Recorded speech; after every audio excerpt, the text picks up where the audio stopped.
এখন চলে যাব আমাদের বাবু ভাইয়ের কাছে। তো এই যে কাহিনীটা রাসেল ভাই আমাকে বলেছে অনিক চট্টোপাধ্যায়, সে কলকাতার ছেলে, ওর প্রথম ইউনিভার্সিটি লাইফের কাহিনী। সো সে ওই সময়টায় পড়াশোনা করতে যায়, আজ থেকে 5-7 বছর আগে আর কি। আচ্ছা সে নয়নিতালে পড়াশোনা করতে যায়। আচ্ছা। তো যে জায়গাটা পড়াশোনা করতে যায় সে বলেছে ওই জায়গাটা বেশ মানে একটু শহর থেকে দূরে, লাইক সাবার্ব টাইপের একটা এলাকা, মানে মফস্বল শহর টাইপ। আচ্ছা। তো স্পেশালি ওই জায়গায় যাওয়ার কারণ হচ্ছে ও যে সাবজেক্টে পড়াশোনা করতে, এটার জন্য নাকি ওই জায়গাটাই ভালো ছিল তার। তো ও যখন যায় ওখানে যাওয়ার জন্য, সারাদিন আপনার জার্নিতে চলে যায় ওর, এবং ও যখন ওখানে পৌঁছায় তখন প্রায় রাত 8টা-9টা বাজে, এরকম একটা সময়। তো বাস থেকে নামার পরে ও দেখে যে বেশ জনশূন্য আর কি, কাইন্ড অফ লাইক মানুষজন একদমই নাই বলা চলে। তো হেঁটে হেঁটে আসে, এসে দেখে যে একজন আছে মানে রাস্তায়, মানে মুদি বিক্রেতা, যে চকলেট সিগারেট এই ধরনের কিছু জিনিস বিক্রি করে।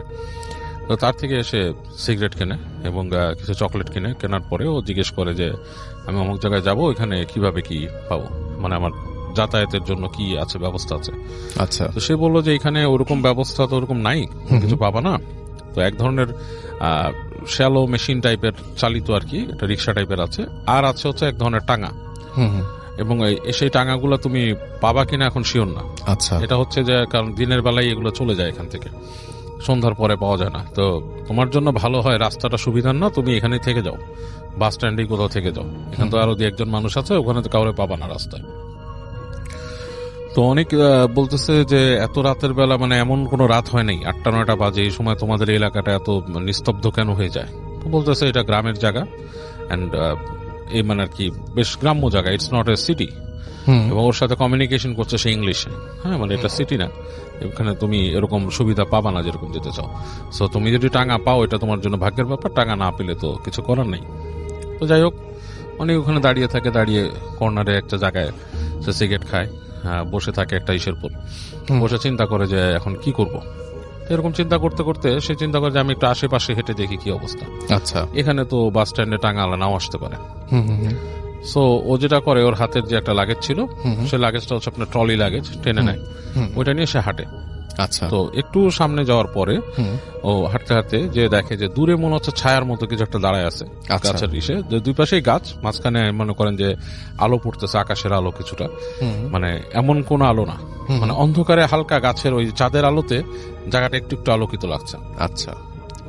এবং বেশ ঠান্ডা পড়ে গেছে তখন জায়গাটাতে, কারণ মানে ওই জায়গাটা মানে প্রধানত হচ্ছে শীতটা বেশি পড়ে আর কি, কিন্তু একটু যেহেতু সাবার্ব এলাকা, গাছগাছালি বেশি, শীতটা বেশি পড়ে। তো মানে বেশ টকটক করে কাঁপতে কাঁপতে হেঁটে হেঁটে ছায়ার দিকে যায়, যেখানে কি দাঁড়ায় আছে, ওইটা কি মানে মানে কোনো বাসা নাকি, মানে হোয়াট ইজ দিস। তো কাছাকাছি আসতে দেখে সেখানে একটা টাঙা। আচ্ছা। টাঙা গাড়ি, ইটস লাইক ও যেটা বলছে, এটা মানে পুরা ফুল ফ্রেজ একটা ঘোড়ার গাড়ি না, ঘোড়াই টানে এটাকে, বাট ছোট টাইপের, মানে পিছনে কোচটা হচ্ছে এত ছোট, মানে হাইয়েস্ট একজন ঘোড়া একটা ঘোড়া টেনে নিয়ে যাবে এটাকে, কাইন্ড অফ লাইক কলকাতা একসময় যে আদম গাড়ি এখন আছে কিনা আমি জানি না, আচ্ছা, ওরকম টাইপের আর কি। সো তো ওখানে যে দেখে যে ওরকম একটা গাড়ি আছে এবং তার সাথে ঘোড়াও আছে, কিন্তু মানুষ নাই। তো মানে খুব থতমত খেয়ে যায় যে ঘটনাটা কি, মানুষ নাই, টাঙা গাড়ি দাঁড়ায় আছে। তো কিছুক্ষণ বসে থাকে, একটু পরে সে হাতে সিগারেট শেষ হয়েছে, সিগারেটটাকে ফেলে দেয়, ফেলে দিয়ে পা দিয়ে নিভে ফেলে। তো সিগারেটটা ফেলে দেওয়ার কিছুক্ষণ পরই দেখে যে ওইখানে মানে পাশে গাছগাছালি যে জায়গাটা, ওখান থেকে একজন মানুষ বের হয়ে আসছে। বের হয়ে এসে তাকে বলতেছে, মানে ওখানকার মানে লোকাল ভাষার সাথে হিন্দি মিশানো আর কি, যে কোথায় যাবা। তো বলে যে আমি তো অমুক জায়গায় যেতে চাই, তো তুমি কি যাবা নাকি। তো ওরে বলছে যে ব্যাঠো, বসো পিছনে। তো ও কোনো কথা না বলে সুন্দর, ও মনে করে যে এর থেকে ভালো সুযোগ তো আর নাই, এই বাস স্ট্যান্ডে কিছু নাই, বাস স্ট্যান্ডের আশেপাশে কোনো হোটেলও নাই, কোথাও নাই, ওখানে বসে রাত কাটানোর বেড়ার চলে যাই। তো বসে ওর যে ইটা ওই ইসে উঠে বসে তার যে লাগেজ থেকে খুলে সে পাতলা একটা সোয়েটার সে গায়ে দেয়। আচ্ছা। তো গায়ে দেওয়ার সময় তার হাতে ওই যে আপনার ছিল একটা ম্যাগাজিনটাও সে বের করে নেয় হাতে, মনে করে যে কোথাও যদি যে সে পড়তে পারে বা কিছু, মানে just to have something in his hand, okay, এরকম একটা নিয়ে এসে বসে। তো বসে সে ওখান থেকে আপনার যাওয়া শুরু করে আর কি, টাঙা চালাচ্ছে। তো বেশ অনেক দূর যাওয়ার পরে ও দেখতেছে যে সামনে যে জায়গাটা, সে জায়গাটাতে আপনার দুই পাশে গাছ নাই, বেশ প্রান্তরের মতো, মানে বেশ মাঠ টাইপের, এবং মানে চাঁদের আলোটা এমন ভাবে পড়ছে পুরো জায়গাটা ঝকঝক দেখা যাচ্ছে জায়গাটা। তো ও খুব এনজয় করা শুরু করে, হ্যাঁ খুব এনজয় করা শুরু করে। সে মনে করে যে মানে this is a very nice thing to do, এই জায়গায় মানে মানে জায়গাটা খুবই সুন্দর একটা জায়গা, তার এই যাওয়াটাই একটা সার্থকতা লাগতেছে। তো এরকমও যায়। তো টাঙ্গালাকে জিজ্ঞেস করে যে এখানকার পরিবেশ কেমন, এই মানে কিছু প্রশ্ন করার চেষ্টা করে লোকটাকে। লোকটা দেখাচ্ছে তার কথাবার্তা খুব একটা উত্তর দিচ্ছে না, এড়ায়, এবং ওই রাস্তার ঘোড়ার খুরের শব্দে আর ইসে মানে খুব চাপা পড়ে যাচ্ছে, আর বাতাস চলছে, খুব শোঁ বাতাস চলছে। তো এই সময় মানে এক সময় চুপি হয়ে যায় যে ব্যাপারটা কি। তো ওই জায়গাটা যখন পার হয় তখন দেখে যে সে আপনার আবার একটা এরকম তৈরি হচ্ছে রাস্তা, যেখানে দুই পাশে গাছ, এবং এইবারে গাছটা খুব ঘন হয়ে জন্মাইছে, মানে চাঁদের আলো প্রায় ঢুকতেছেই না, জায়গাটা বেশ ঘুরঘুরটি অন্ধকার। তো ওর বুকের মধ্যে কেমন একটা ছ্যাদ করে উঠে, মনে হয় যে এই অন্ধকারে ঢুকে যাচ্ছে, কেমন জানি লাগে ওর কাছে। ইটস লাইক একটা কেইভে, বা আপনার যদি একটা ইসে প্রবেশ করে মানুষ, ধরেন একটা মানে টানেলে প্রবেশ করে, কাইন্ড অফ লাইক গাছের টানেল বলা যায় যেটাকে। তো ওখান থেকে ঢুকে যায় ঘোড়ার গাড়িটা। তো যখন সেখানে ঢুকে তখন না, ও অলমোস্ট কিছু দেখতে পায় না রাসেল ভাই, যেটা হয় যে শুধু ঘোড়ার শব্দ শুনতেছে, ঘোড়ার খুরের শব্দ, আর অন্ধকার, এবং অন্ধকারটা খুব জেঁকে বসছে। তো এই সময় ও মানে টের পায় ওর পেছনে কেউ, জাস্ট লাইক আমরা যদি রিক্সায় কেউ মানে আমরা পা দিয়ে উঠে কারো ঘাড়ের মধ্যে এরকম সুড়সুড়ি দেই, কাইন্ড অফ লাইক দ্যাট, ওর ঘাড়ের মধ্যে শীতল কোনো স্পর্শ, লাইক খুব মানে আইস কোল্ড কোনো টাচ ঘাড়ের কাছে। এবং ও খুব চমকা উঠে লাফ দিয়ে উঠে হাত দিয়ে দেখে যে কিছু নেই, এবং তখন মনে হয় যে কেউ দুষ্টুমি একটা হাসি দিয়ে পাশে চলে আসছে, এরকম একটাই। তো ও খুব ভয় পেয়ে যায়, ও ভয় পেয়ে ও হাত দিয়ে ওই যে টাঙা চালাচ্ছে তার জামা চেপে ধরে। তো দেখে যে টাঙাওয়ালা বেশ চাপা হাসি দিয়ে, কাইন্ড অফ লাইক মজা পেলে যেরকম কাইন্ড অফ লাইক দ্যাট, কেউ মজা করে যে কারোর সাথে আসে ওরকম হাসি দিয়ে বসে যে ব্যাটে রাখো চুড়েল হ্যাঁ, বসে থাকো চুড়েল। তো ও তো এটার সাথে পরিচিত এই জিনিসগুলো, যেহেতু সে ভারতের ছেলে এবং সে ভারতের বিভিন্ন অঞ্চলের বিভিন্ন মিথ, চুড়েল সম্বন্ধে আমি অনেকেই হয়তো শুনছে, চুড়িয়াল চুড়েল ইজ আমাদের বাংলাদেশে আমরা যেটাকে অনেকে শাকচুন্নি বলে, অনেকে পেতনি বলে, সামথিং লাইক দ্যাট, বাট ভারতে হয়তো প্রচলিত আছে। অনেকেই চুড়েল সম্বন্ধে অনেক কিছু আমাকে বিস্তারিত আরো বলছে, আমি নিজেও জানতাম, ওর কাছ থেকে আরো কিছু শোনা, যে ওরা যেটা আমরা অনেকে ডাকিনি বলি আমাদের এখানে, ইট কাইন্ড অফ লাইক দ্যাট। এরা পথ দিয়ে আপনাকে নিয়ে যাবে, কোথাও চুবিয়ে মারবে, কখনো তারা আপনাকে ডিসগাইজ করে সুন্দর কোনো মেয়ে সেজে আসে, এরকম kind of like that. Actually মানে টু বি ফ্র্যাঙ্ক এগুলো হচ্ছে সবই হচ্ছে জিন, সোর্ট অফ এ জিন। বাট এনিওয়েজ আমি ওর বিশ্বাসেই থাকলাম বা ওর কথাতেই থাকলাম যে ওটা চুড়েল। ওকে যখন এটা বলল, ও তখন ওর গায়ের লোম সব একসাথে দাঁড়ায় গেল। আচ্ছা, এবং মানে ওর মনে হচ্ছে যে আমি এখানে না থাকাটাই বেটার ছিল, মানে কেন আমি এখানে আছি, এরকম একটা বোধ তার মধ্যে আসলো। এবং যখন সেই বোধটা পাইছে তখন তার মনে হলো ঠিক তার পাশেই কেউ বসে আছে সিটে, কোনো নারী। এবং যতটুকু সে স্পর্শ বুঝতে পারতেছে তার শরীরের সাথে স্পর্শ, মানে তার কাপড়ের প্যান্টের সাথে তারই মনে হচ্ছে একটা বরফের টুকরা তার পাশে বসা।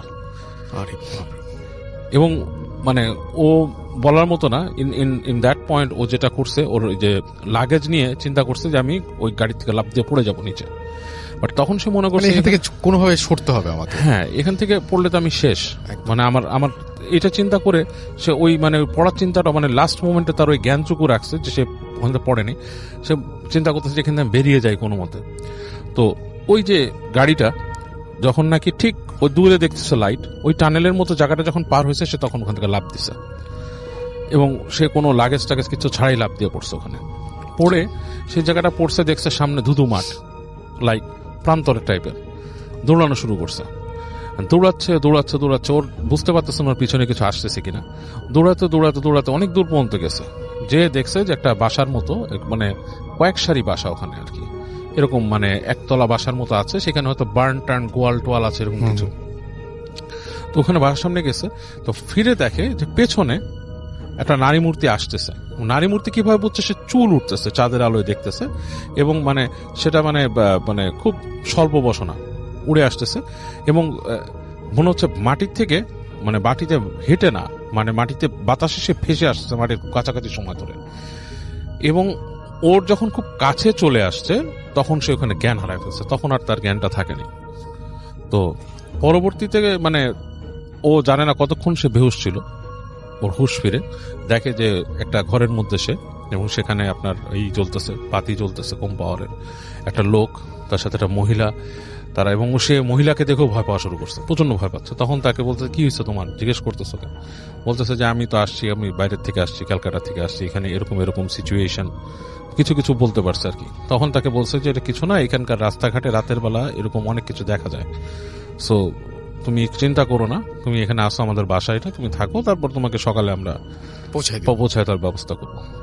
তো অনেকের রাতে খুব জ্বর আসে, মারাত্মক আকাশ পাতাল জ্বর, এবং সে তখন শুধু কষ্ট করে মানে বোঝাতে সক্ষম হয় ওদেরকে যে আমি যেই কলেজে বা ইউনিভার্সিটি আসছি ওখানে একটু খবর দেন, ওখানকে কেউ এসে আমাকে নিয়ে যাবে, এবং আলটিমেটলি তারা এসে ওকে নিয়ে যায়।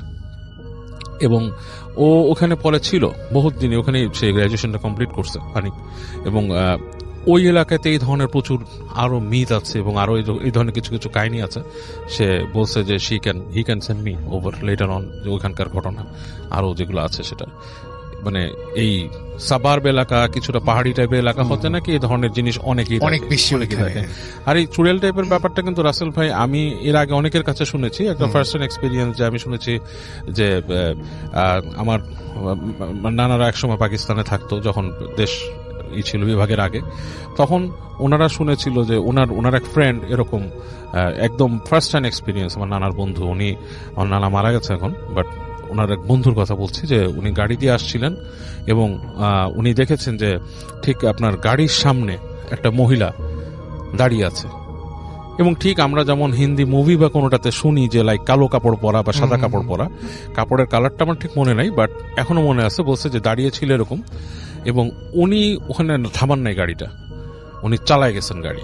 আচ্ছা, উনি চালায় যাওয়ার পর যেটা হয়েছে, গাড়ি ভেদ করে উনি চলে গেছে, মহিলাটার মুখটা মনে হলো উইন্ডশিল্ডের মধ্যে এসে একটা হাসি দিয়ে পার হয়ে গেছে, এবং উনিকে যখন পার হয়ে গেছে তখন ওনাকে নাকি বলছে যে তুই তোর গাড়িতে থাকাতে বেঁচে গেলি, এরকম আর কি ওখানকার ভাষায়। তো কারণ হচ্ছে ওনার গাড়ির যে রিয়ার ভিউ মিরর, ওখানে উনি একটা ছোট্ট কোরআন শরীফ ঝুলা রাখতো। তো আচ্ছা আচ্ছা আচ্ছা আচ্ছা আচ্ছা, হ্যাঁ, এটা কিন্তু অনেক আগের পাকিস্তান আমলের একটা ঘটনা।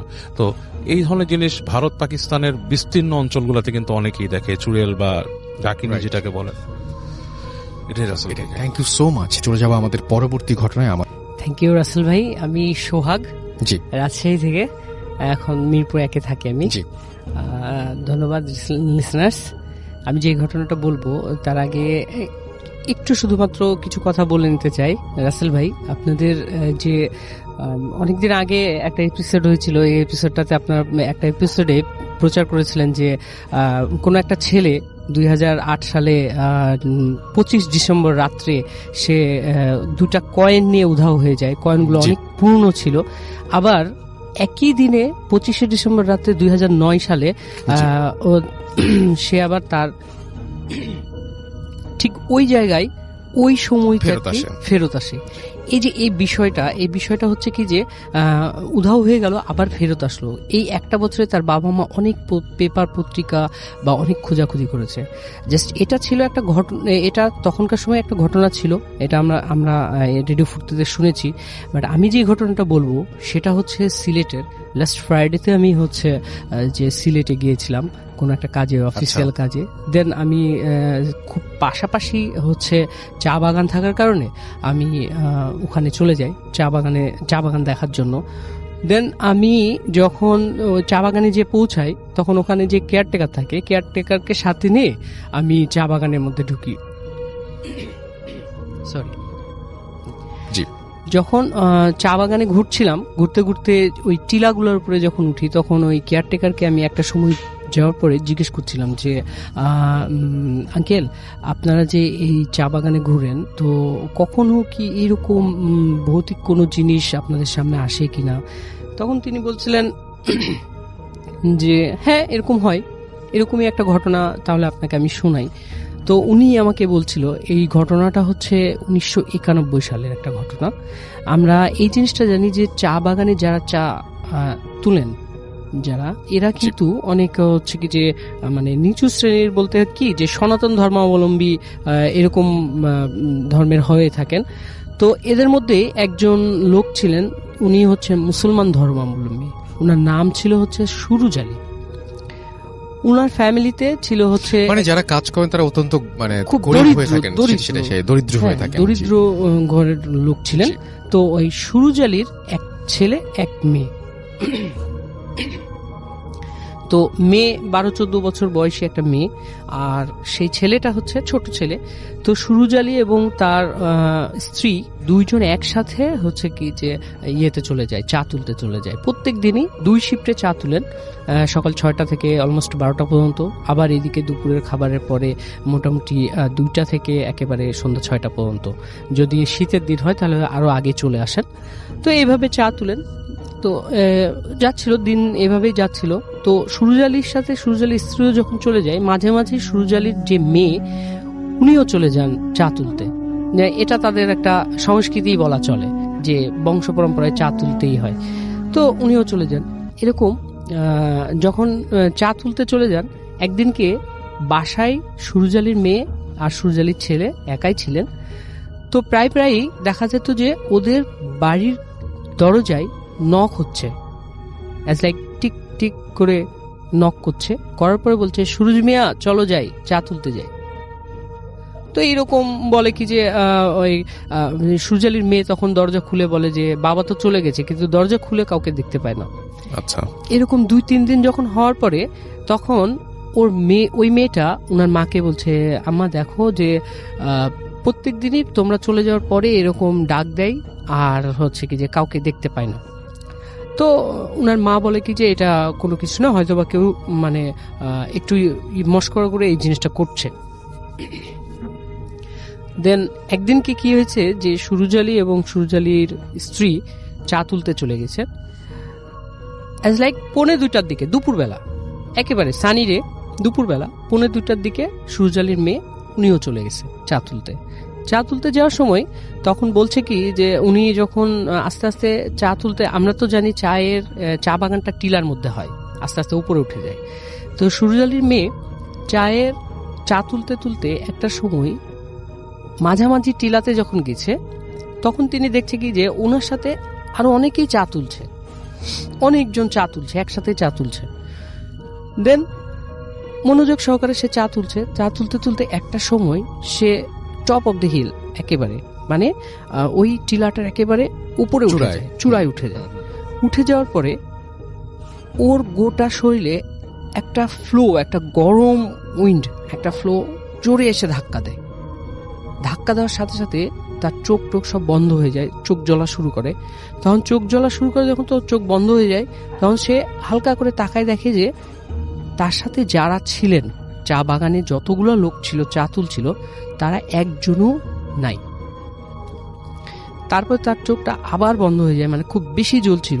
তখন সে চোখটা খোলার পরে খুব কষ্ট করে যখন চোখটা খুলেন, তখন দেখেন কি তার সামনে একটা শেপ দাঁড়িয়ে আছে, খুব কালো, কুচকুচা কালো একটা শেপ। সেই শেপটা এমন একটা শেপ যেটা একটা কাঠের উপরে একটা মানুষের ছায়া দিয়ে কাঠটাকে যদি কাটা হয়, একটা মানুষের ছায়া দিয়ে যদি কাঠটাকে কাটা হয়, তাহলে ওই যে শেপটা, কিন্তু মুখ বা চেহারা অ্যাজ লাইক এস ফেস কোনো কিছুই নাই, একটা প্লেন ফেস, কাট আউটের মতো। হ্যাঁ, কার্টুনের মতো। তার মধ্যে কোনো চোখ নাই, নাক নাই, মুখ নাই, নাথিং ইজ দেন। কিন্তু ওখানে একটা বিষয় ওই মেয়েটা মানে লক্ষ্য করছিল এইভাবে যে তার সে কুচকুচা অবয়বের মধ্যে অনেক লোম ছিল, যে লোমগুলা খাড়া খাড়া ছিল, কালো লোম ছিল, কিন্তু ওই লোমগুলানের মাথায় একটা করে চা পাতা ছিল, মানে চায়ের কচি পাতা যেটাকে বলে, কুশি পাতা, সেই পাতা একটা করে চা পাতা ছিল। এটা দেখার পরে সে মেয়েটা খুব জোরে চিৎকার করে বসে। চিৎকার করার পরে সেই সময়টা ছিল অলমোস্ট, সে বাড়াই ছিল কয়টা, 1:45টার দিকে, কিন্তু ওই মেয়েটা পৌঁছাইছে যখন চিৎকার করছে ঠিক মাগরিবের 10 মিনিট কি 15 মিনিট আগে। এমন একটা সময়, মানে চা তুলতে তুলতে ওকে এমন একটা সময়ে নিয়ে যাওয়া হয়েছে যে মাগরিবের ঠিক আগ মুহূর্তে চলে গেছে। এখন যখন চিৎকার করেছে, তখন ওই হিলের নিচে যারা থাকেন, কেয়ারটেকাররা যারা আছেন, তখন এই চিৎকারটা শুনতে পায়। এদিকে লং টাইম হয়ে গেছে, সুরুজ আলীর বাড়িতেও খোঁজাখুঁজি শুরু হয়ে গেছে যে আমার মেয়ে কই। এদিকে যখন চিৎকার শুরু হয়েছে, খুঁজতে খুঁজতে খুঁজতে অলমোস্ট 9টা বেজে গেছে, 9টা পৌনে 10টা বেজে গেছে, 9:30 পৌনে 10টা এরকম বেজে গেছে। দেন ওই কেয়ারটেকাররা সুরজালের মেয়েকে পায়। মেয়েকে পাওয়ার পরে যখন মেয়ে সেন্সলেস অবস্থায় পায়, মেয়েকে তুলে নিয়ে আসার পরে মেয়েকে যখন বাসায় নিয়ে আসে, যখন মেয়ের সেন্সটা ফিরে আসে, তখন সে অনেক মানে ভীত থাকে, ভয় পায় যে আমি উনি যেদিকেই তাকাচ্ছিল ওই ফেসটাই শুধু শুধু দেখতে পাচ্ছিলেন।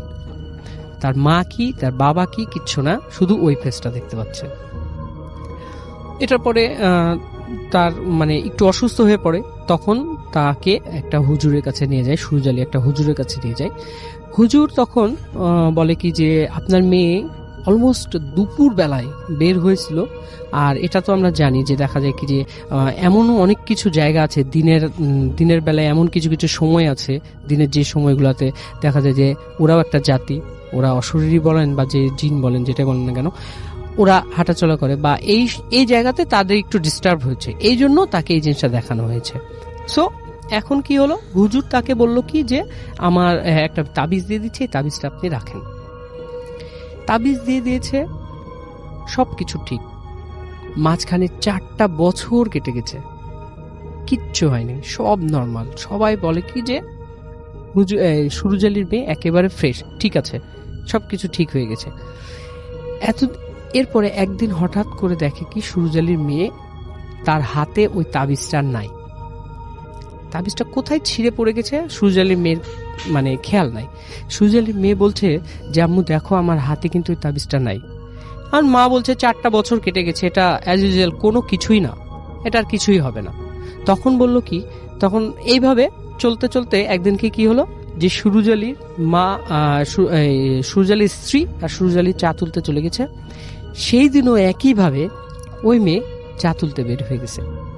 বের হয়ে যেতে যেতে 4 বছর আগে যে ঘটনাটা ঘটেছিল, একইভাবে 4 বছর পরে যে ঘটনাটা ঘটলো, যে সে আবারও টপ অফ দি হিল, ওই হিলের একেবারে চূড়ায় উঠে যে ঠিক একইভাবে তাকে ওই একটা মানে ওয়ার্মি উইন্ড তার গায়ে লাগার পরে তার চোখগুলো একেবারে মানে আবার জ্বলা শুরু হয়।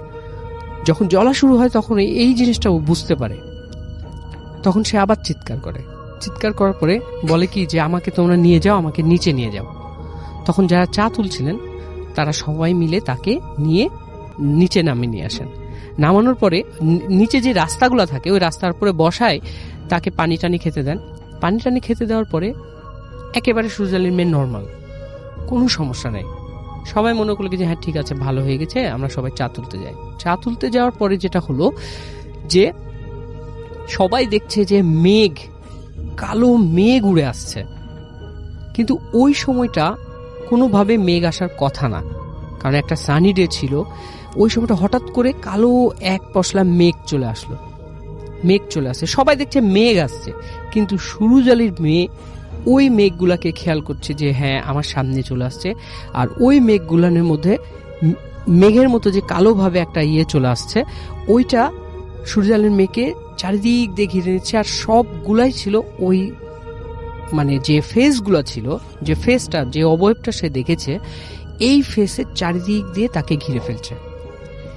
ঘিরে ফেলার পরে যখন টোটালটা সুরজালির মেয়েকে ঘিরে ফেলার পরে কিছুক্ষণ পরে ওই অবয়বগুলোর সাথে সাথে সুরজালির মেয়েও ভ্যানিশ হয়ে যায়। আর সেই সাথে আজও সুরজালি তার মেয়েকে খুঁজে পায়নি, এখনো পর্যন্ত পাওয়া যায়নি। এটাই ছিল ঘটনা ভাইয়া। আর এটা নিয়ে অনেক খোঁজাখুঁজি হয়েছে, কিন্তু আজ পর্যন্ত সুরজালির মেয়ে কত সালে যেন ঘটনাটা ঘটেছিল আপনি বলেছেন 1991, এবং এখন হচ্ছে 2019।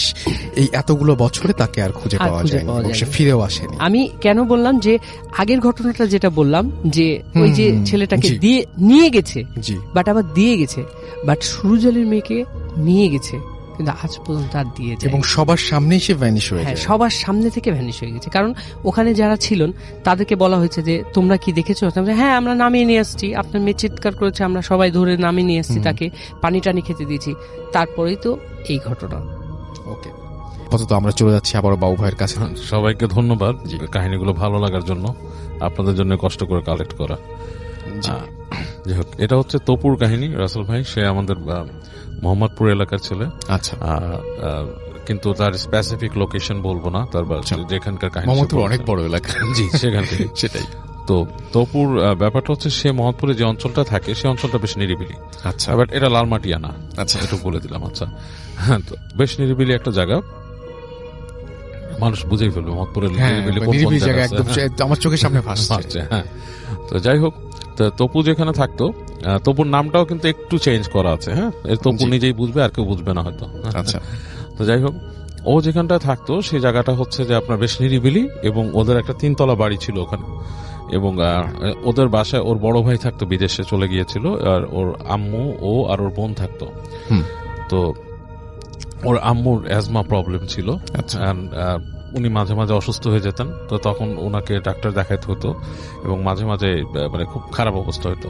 আচ্ছা, তো ওদের মানে ওর বাবা মারা গেছেন। সো ওর বড় ভাই এবং ওরাই হচ্ছে মানে গার্ডিয়ান, পুরো বাড়িটা টেক কেয়ার করতে হয়।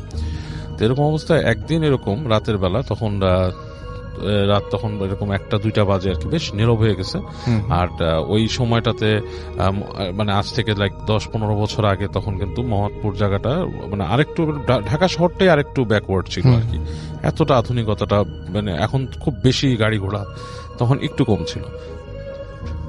তো যা হচ্ছে যে রাতের বেলা ওর আম্মু এরকম হঠাৎ করে আস্তে আস্তে তার শ্বাসকষ্ট হয়, হাঁপানি উঠে, এবং ওরা মাকে চেষ্টা করে যেগুলো দেওয়ার আর কি, যে উনি যে ট্যাবলেট খান, তারপরে নেবুলাইজার মেশিন, এগুলো দিয়ে চেষ্টা করে, বাট দেখছে যে ওনার এটা কমতেছেই না।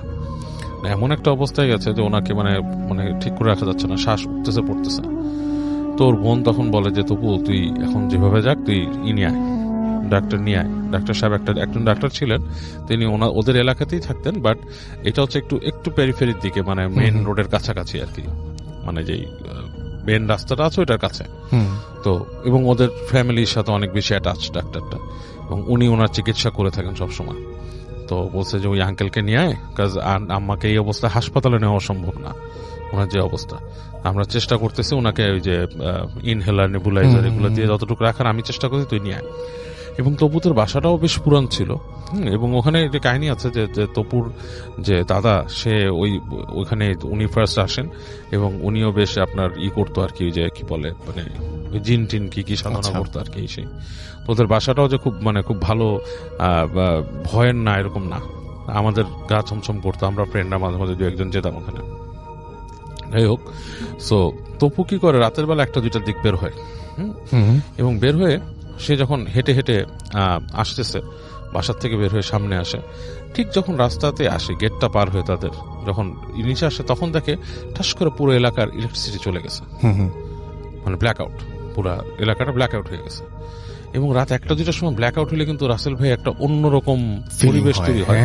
এটা যে দেখছেন সে বলতে পারবেন, ঢাকার পরিবেশে বিশেষ করে, right, I am used to it, আমি প্রায় এই ধরনের পরিবেশ দেখছি এবং আমার খুব ভালো লাগে আর কি।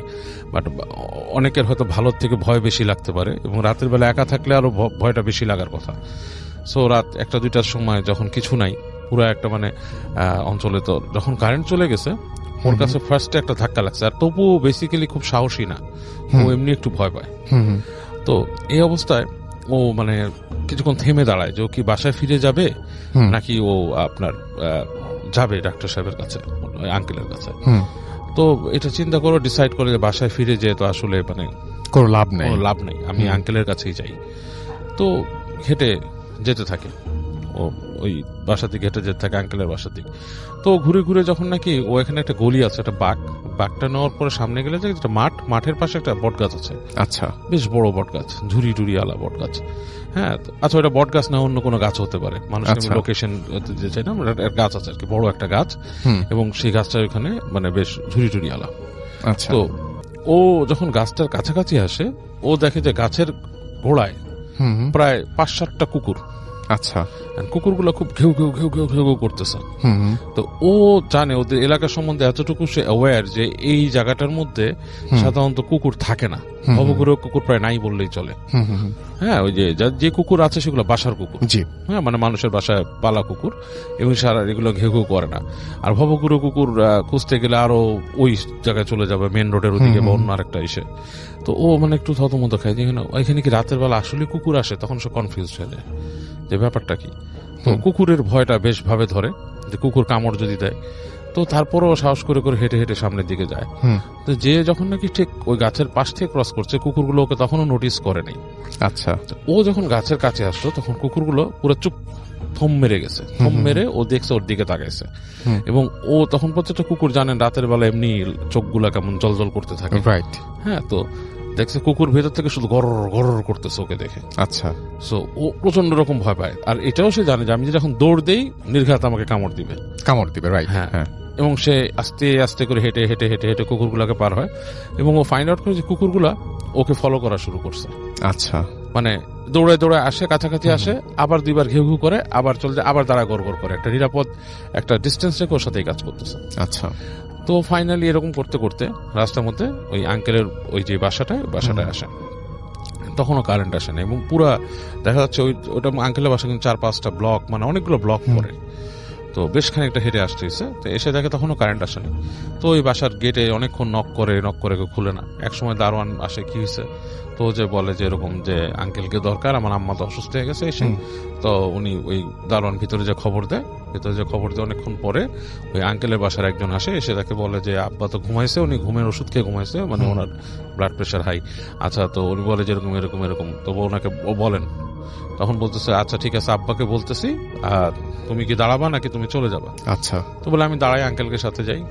তো দাঁড়ায় আছে, কিছুক্ষণ পর ওই আঙ্কেল আসে, এসে আঙ্কেল নিজে বলে যে বাবা আমি তোমার বাসা আসবো একটু পরে, তুমি চলে যাও, আমি এখানে রাত্রেবেলা তো আমি গাড়ি বের করে আসবো, তুমি চলে যাও বাসায়, তো তোমার মার দরকার হতে পারে তোমাকে। তো ছেলেটা করে কি, ও অপু আপনার ফিরে আসে আর কি, ফিরে এসে ওখান থেকে আবার হাঁটা দেয়। তো যখন বের হয়ে আসছে তখন দেখতেছে কুকুরগুলো নাই, কিন্তু আবার যখন নাকি ওই বাসাটাকে ছাড়ায় আবার অনেকখানি 2-3টা ব্লক চলে আসছে, দেখে ঠিক কুকুরগুলো ওখানে জটলা করতেছিল, এবং ওকে দেখে আবার সেই একই রকম ওর পিছনে পিছনে গড় গড় গড় গড় করতে করতে। তো তবুর যে বলার ব্যাপারটা যে প্রচন্ড রকমের ভয় লাগতেছিল ওর, কারণ প্রত্যেকটা গলি যখন ক্রস করতেছে ওদের বাসায় যাওয়ার আগ পর্যন্ত যে কয়টা গলি, এগুলো হচ্ছে বেশ নিরিবিলি, মানে দিনের বেলায় নিরিবিলি থাকে। হ্যাঁ, আর রাতের বেলা সেগুলো মনে করেন গা ছমছম করা পরিবেশ সন্ধ্যার সময় তৈরি হয়ে যায়, কারণ কয়েকটা গাছ আছে, সেই গাছগুলোর বর্তমানে আছে কিনা আই ডোন্ট নো, বাট ওই সময়টা আমিও রিকল করে চিন্তা করতে পারি, কিছু গাছ ছিল যেগুলোতে মানে বেশ ছেয়ে যেত জায়গাটা, ঠিক আছে। সন্ধ্যার পরে মূলত বেশ ছাওয়া, এবং দোকানপাটও খুব একটা নাই। তো হেঁটে হেঁটে খুব ভয়ের চোটে একসময় বাসার কাছে আসে। তো বাসার কাছে এসে দেখে যে কুকুরগুলা ওর বাসার মধ্যে ঢুকতেছে না, বেশ দূরে দাঁড়ায় ঘেউ ঘেউ গড় গড় গড় এরকম করতেছে। এরকম করতে করতে ও আস্তে আস্তে করে হেঁটে ওদের ওই যে লোহার গেটটা পার হয়। এখন ওদের গাড়ি বারান্দা, পুরোনো আমলের বাড়ি, হেঁটে হেঁটে হেঁটে হেঁটে পার হচ্ছে। তো ঠিক যখন নাকি ওদের সিঁড়ি ঘরে ঢুকবে রাসেল ভাই, তখন দেখে যে সিঁড়ির গোড়ার দিকে কেউ একজন বসে আছে, মানে মনে হচ্ছে একটা মানুষ ঠিক সিঁড়ির পাশে, মানে সিঁড়ির যে রেলিং সেটার পাশে বসে আছে, এবং মানে কেমন বিদঘুটে একটা নয়েজ তৈরি করতেছে। ইটস লাইক ইঁদুরের গলায় যদি মানুষ কথা বলার চেষ্টা করে, কাইন্ড অফ লাইক দ্যাট। হ্যাঁ, এরকম একটা ব্যাপার। তো মানে প্রচন্ড ভয়ের, এবং ও মানে মানে ওর মাথাটা মানে এলোমেলো হয়ে যাওয়ার মাথায় এই জিনিসটা দেখে। ও যে সিঁড়িতে উঠবে ওই জিনিসটাকে ক্রস করে, সেরকম না। তো ও ওই দিক থেকে চিন্তা করতেছে যে আমি যেতে হবে উপরে। এরকম সময় উপর থেকে ওর বোনের ডাক শুনতে পায় যে তবু তুই আসছিস নাকি, হ্যাঁ কারেন্ট যেতে। তো ও করে কি, যখন নাকি ওই একটুখানি উঠে সিঁড়িতে উঠে, তখন দেখে যে ওই যে ক্রিচার যেটা, সেটা বের হয়ে আসছে। আচ্ছা, হ্যাঁ, হালকা একটা বাইরের আলোর মতো মুখে পড়ছে। ইটস লাইক খুব বুড়া মানুষের যদি চুল টুল চলে যায় রাসেল ভাই, it's like grey colour skin, like ইঁদুরের বাচ্চা থাকে না কিছু, এই টাইপের স্কিন, কিন্তু মানুষ, মহিলা টাইপের। হ্যাঁ, মানে ওকে দেখে খ্যাট করে একটা শব্দ করে ওকে এরকম মানে মানে মানুষকে ধাওয়া দেয় না, সেরকম এরকম একটা ধাওয়া দেয়। হ্যাঁ, এরকম একটা ধাওয়া দেয়, ধাওয়া দিয়ে হ্যাঁ এরকম একটা এরকম সাউন্ড করে। ও করে কি, সিঁড়িতে মানে পিছলায় মিছলায় দৌড় দেয়। হ্যাঁ, আর পিছন থেকে বলে তোর মা গেছে। ওর বুকের মধ্যে প্রচন্ড ধাক্কা লাগে এবং একটা সাহসও লাগে। যখন বলে তোর মা গেছে, সে নাকি ছেড়ে দৌড় দিয়ে নিচে নেমে আসে। মানে ওর মাথায় এমন রাগ উঠছিল যে ও লাথি মারবো এটাকে, এবং নিচে এসে দেখো এটা নাই। আচ্ছা, এবং আলটিমেটলি সে উপরে উঠে যায় তবু, এবং তখন দেখা যাচ্ছে ওর কাইন্ড অফ লাইক সাহস হয়ে গেছে অন্যরকম টাইপের। ও যখন বাসায় আসছে তখন কারেন্ট আসে, ঠাস করে কারেন্ট আসছে, এবং ওর বোন বলতেছে যে আম্মার অবস্থা খুবই খারাপ এসে। তো যখন ভিতরে ঢুকে বোন সহ ঢুকে যেয়ে দেখে যে ওর আম্মা কোয়াইট নর্মাল, মানে শ্বাসকষ্ট অনেক কমে গেছে, নর্মাল। তোর মাকে যে বলে আম্মু কি হয়েছে, হাত ধরে বেশ ওর মানে আবেগ আপ্লুত হয়ে যায়, বলে কি হয়েছে এসে, তো বলে যে না আমার অনেক শ্বাসকষ্ট ঠিক হয়ে গেছে। তো ইন দ্য মিন টাইম কিছুক্ষণ পর ডাক্তার সাহেব আসেন। ওই ডাক্তার সাহেব এসে ওর মাকে চেক করে বলে কি যে তোমাদের জন্য বেস্ট হয় কি একটা কথা বলি, তোমরা না এই বাসাটাকে ভাড়া দিয়ে কোথাও চলে যাও। আচ্ছা, হ্যাঁ। বলে কেন? বলে তোমাদের ভালোর জন্য বলি, কাজ এই যে এই বাসাটাতে তোমার দাদা থাকতো, তোমার দাদিরও কিন্তু হাঁপানি ছিল, হ্যাঁ দাদিরও হাঁপানি ছিল, এবং এইটা আমার বিশ্বাস যে এটা সুপার ন্যাচারাল কজ আছে কোনো। আচ্ছা, যদিও আমি একজন ডাক্তার, আমার বলা ঠিক না এই ধরনের কথা, বাট আমি বিশ্বাস করি এরকম কিছু ব্যাপার স্যাপার এখানে আছে। এবং তোমার আম্মার এই যে হঠাৎ অ্যাজমা অ্যাটাক, ওনার কিন্তু এই শ্বাসকষ্ট অসুখ নাই, এটা আমি বিলিভ করি কিছু একটা। কারণ এই যে ওনাকে ইনহেলার দিছো, এটা তো ওনার একটা কমে যাওয়ার কথা, হ্যাঁ। তারপর তুমি নেবুলাইজার দিছো, এটাও একটা জিনিস ভিতরে ক্লিয়ার করে ফেলে। মেডিকেলি যে ছোটখাটো ট্রিটমেন্টটা করা দরকার ওনার অ্যাজমা সিনড্রোমে যা আছে, এটা ওনার ঠিক হয়ে যাওয়ার কথা। উনি এমন পেশেন্ট না যে ওনাকে অক্সিজেন যে সারাক্ষণ রাখতে হবে, সেগুলো আমি ওরকম ব্যবস্থা করতাম। তো এগুলো এক একটা অ্যাটাক হচ্ছে এখানে, তোমাদের এখানে। আমার মনে হয় ওনাকে নিয়ে যাও, ওনাকে অন্য একটা পরিবেশে রাখো, তোমাদের এখানে থাকতে হবে না। তো ডাক্তার সাহেব এগুলো বলে চলে যায়। ডাক্তার সাহেবকে অনেক গুতায় ওর বোন, যে বড় বোন আর কি, যে ডাক্তার সাহেব কি আসলে আঙ্কেল এখানে কি আমাদের বাসা? বলে না তোমরা অনেক কিছু ফেস করো না, তোমার দাদা থাকতে তো শুনতাম আমরা যে এখানে তোমাদের এখানে এরকম হতো, হ্যাঁ মানুষকে এরকম ধাক্কা দিয়ে ফেলে দিত, ই করতো, এবং এখানে তোমার দাদার এখানে জিন ছিল, দুষ্ট জিন ছিল, তোমরা কতটুকু দেখো কিনা এসেই। তো তপু আর ডাক্তার সাহেবকে ওই ঘটনাটা বলে নাই, সে নিজে এটা নিজের মধ্যে রাখছে। এবং ওরা একসময় বাসা ছেড়ে চলে যায় তার 2-1 বছর পরে, এবং 2-1 বছর পরে তপু আর কিছুই দেখে নাই। এবং সে যা বলছে যে দেখো আমার ভেতরে একটা সাহস, আমি বিশ্বাস করি এখন আমি যদি ওভারকাম করতে পারি আমার বাসা, এই জিনিসগুলো আমাকে কোনো ক্ষতি করতে পারবে না, এটা আমাদের বাসা, আমি এটাই করি। আমরা এই আত্মবিশ্বাসটা থাকতে, হ্যাঁ বলছে যে আমরা চলে গেছি বাসার থেকে নট বিকজ অফ যে এই জিন ক্ষতি করতেছে বা কিছু, আমরা চলে গেছি আমাদের দরকারে, আমাদের বাসা আসলে আমাদের হচ্ছে না, মানে ওইভাবে করে বাসাটা বেশি বড়, আমাদের একটা কম্প্যাক্ট জায়গা দরকার, বাসাটা পরবর্তীতে আমরা বিল্ডার্সকে দিয়ে দিব এই কারণে, but not because of that জিন, বাট ওই ভয় আমি পাইছি। এবং তবু বলতো যে ওদের বাসায় এরকম প্রায়ই হতো, ছাদের মধ্যে ঠাস করে ইট মারতো, কে একলা দাঁড়ায় থাকলে মনে হতো ছাদে কেউ আছে, এরকম জিনিসগুলা প্রায় হয়। এবং আমি আপনাকে বলছি আমার এক রিলেটিভের বাসা ছিল ওই মোহাম্মদপুরেরই একটা এলাকায়, ওইটাও খুব ভয়ঙ্কর ছিল এরকম। সেটাই। থ্যাংক ইউ সো মাচ বাবু ভাই। যেটা করবো সেটা হচ্ছে একটা ছোট্ট ঘটনায় যাব। আসসালামু আলাইকুম রাসেল ভাইয়া, আশা করি আপনি এবং আপনার ভূত এফএমের সমস্ত টিম মেম্বার আল্লাহর রহমতে অনেক অনেক অনেক ভালো আছে। আমার নাম মোহাম্মদ জয় চৌধুরী, আমার বাসা নওগাঁ জেলার পত্নীতলা থানায়। আসল ঘটনাতে যাই, যেটার জন্য আসলে আপনাদের সঙ্গে যোগাযোগ করা আর কি। প্রথমে কিছু কথা বলি যে আমি ছোটবেলা থেকে যখন থেকে আমি বুঝতে পারি যে আমি হয়তো একটু একটু বাস্তবতা বুঝতে শিখছি, তখন থেকে আসলে আমার সঙ্গে মানে আমার কাছে এই যে জিন যে ব্যাপারটা আসলে, তো এইটার উপর আমার অনেক একটা আগ্রহ কাজ করে, জানি না আসলে কেন, ন্যাচারালি ছোট থেকেই মানে অনেক বেশি একটা আগ্রহ কাজ করে ওই জিনিসটাতে, যে আসলে এটা দেখতে কেমন, বা এটা কি ক্ষতি করে বা কি উপকার করে, আসলে জিনিসটা কি। তো আজকে আমি যেটা বলবো সেটা আমার নিজের সাথেই ঘটে যাওয়া একটা ঘটনা। তখন আমি ঢাকাতে নর্দার্ন ইউনিভার্সিটিতে বিবিএতে মেবি 2nd সেমিস্টার ছিলাম। তো আমি বাসায় রাতে রাসেল ভাইয়া এই খাওয়া দাওয়া করছি, আমার তারপর যা রাতের প্রয়োজনীয় কাজ সবকিছু সেরে তো আমি বেডে চলে গেছি, অলরেডি শুয়ে পড়ছি। তো একটু চিন্তা করলাম, আসলে মনটা ওই দিন একটু খারাপও ছিল। তো তারপরে ভাবলাম একটা দেখি কোনো পুরাতন কোনো কমেডি মুভি আছে কিনা। তো ল্যাপটপ নিয়ে এমনি ঘাটাঘাটি করছিলাম, তো তারপর ফাইনালি একটা ফানি মুভি দেখতেছিলাম। তো ছবিটা অনেক কয়েকবার আমি মাঝে মধ্যে দেখি, প্রায় আমি ওই মুভি দেখার সময় আমার মনে আছে স্পষ্ট, আমি কোথা থেকে মুভিটা আমার কোন পর্যন্ত মনে আছে। আমি জাস্ট হেলান দিয়ে শুয়ে থেকে মুভিটা দেখতেছি। তো তারপর এক পর্যায়ে আমি দেখতেছি যে হুট করে আমার সামনে আমার রুম নাই, আমার ল্যাপটপ নাই, আমার বেড নাই, আমি জাস্ট দাঁড়ায় আছি। আমি মানে সেম যে ড্রেসে ছিলাম সেই ড্রেসে আছি, বাট দাঁড়ায় আছি। তো তারপর দেখি আমার সামনে আসলে আমি আল্লাহ আমাকে কেন এরকম জায়গায় নিয়ে গেল আমি জানি না। তো আমি দেখি আমার সামনে একটা নয়, দুইটা নয়, তিনটা না, 12টা কবর দেখি, মানে 2 লাইনে 6টা করে 12টা কবর। মানে কবরগুলো এরকম যে একদিনও হয় নাই, হয়তো 2-1 ঘন্টা হবে, হয়তো যে সবাই দাফন শেষ করে সবাই ঘরে চলে গেছে, তারপর হয়তো ওই জায়গাটায় আমি দাঁড়াইছি, এরকম ব্যাপারটা এরকম। তো আমি আসলে দেখতেছি যে আমার সামনে কবর কেন, আমি এই জায়গায় কেন, আর আমার রুম কোথায়। তারপর আর কবরের চারপাশটা আসলে এরকম ছিল যে চারিদিকে অনেক বড় বড় গাছ, অনেক ঘন ঘন পাতা। আসলে গাছগুলো আমি চিনতে পারতেছি না যে কিসের গাছ এসব, তবে অনেক গাছ।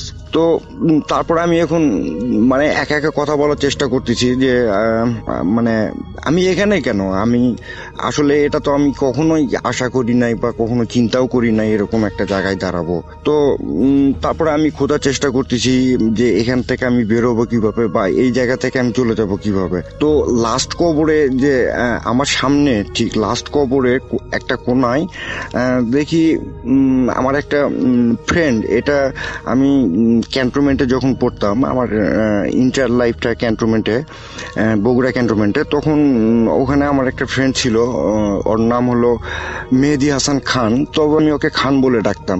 তো ও ইন্টারের ফাইনাল পরীক্ষার পর ও একটা কারণে মারা গেছে। তো অনেক কয়েক বছরই তো হয়ে গেছে। তো তারপরে আমি দেখি আমার ওই ফ্রেন্ড ওখানে দাঁড়ায় আছে। তা আমি এখন চিন্তা করতেছি যে আসলে ওকে আমি দেখতে পাচ্ছি কেন, ও কি জীবিত হয়ে গেল না আমি মারা গেছি, মানে আমি আসলে আমার মাথা কাজ করাতে পারতেছিলাম না। তো দেখি ওই ফ্রেন্ড আমার দিয়ে শুধু হাসতেছে।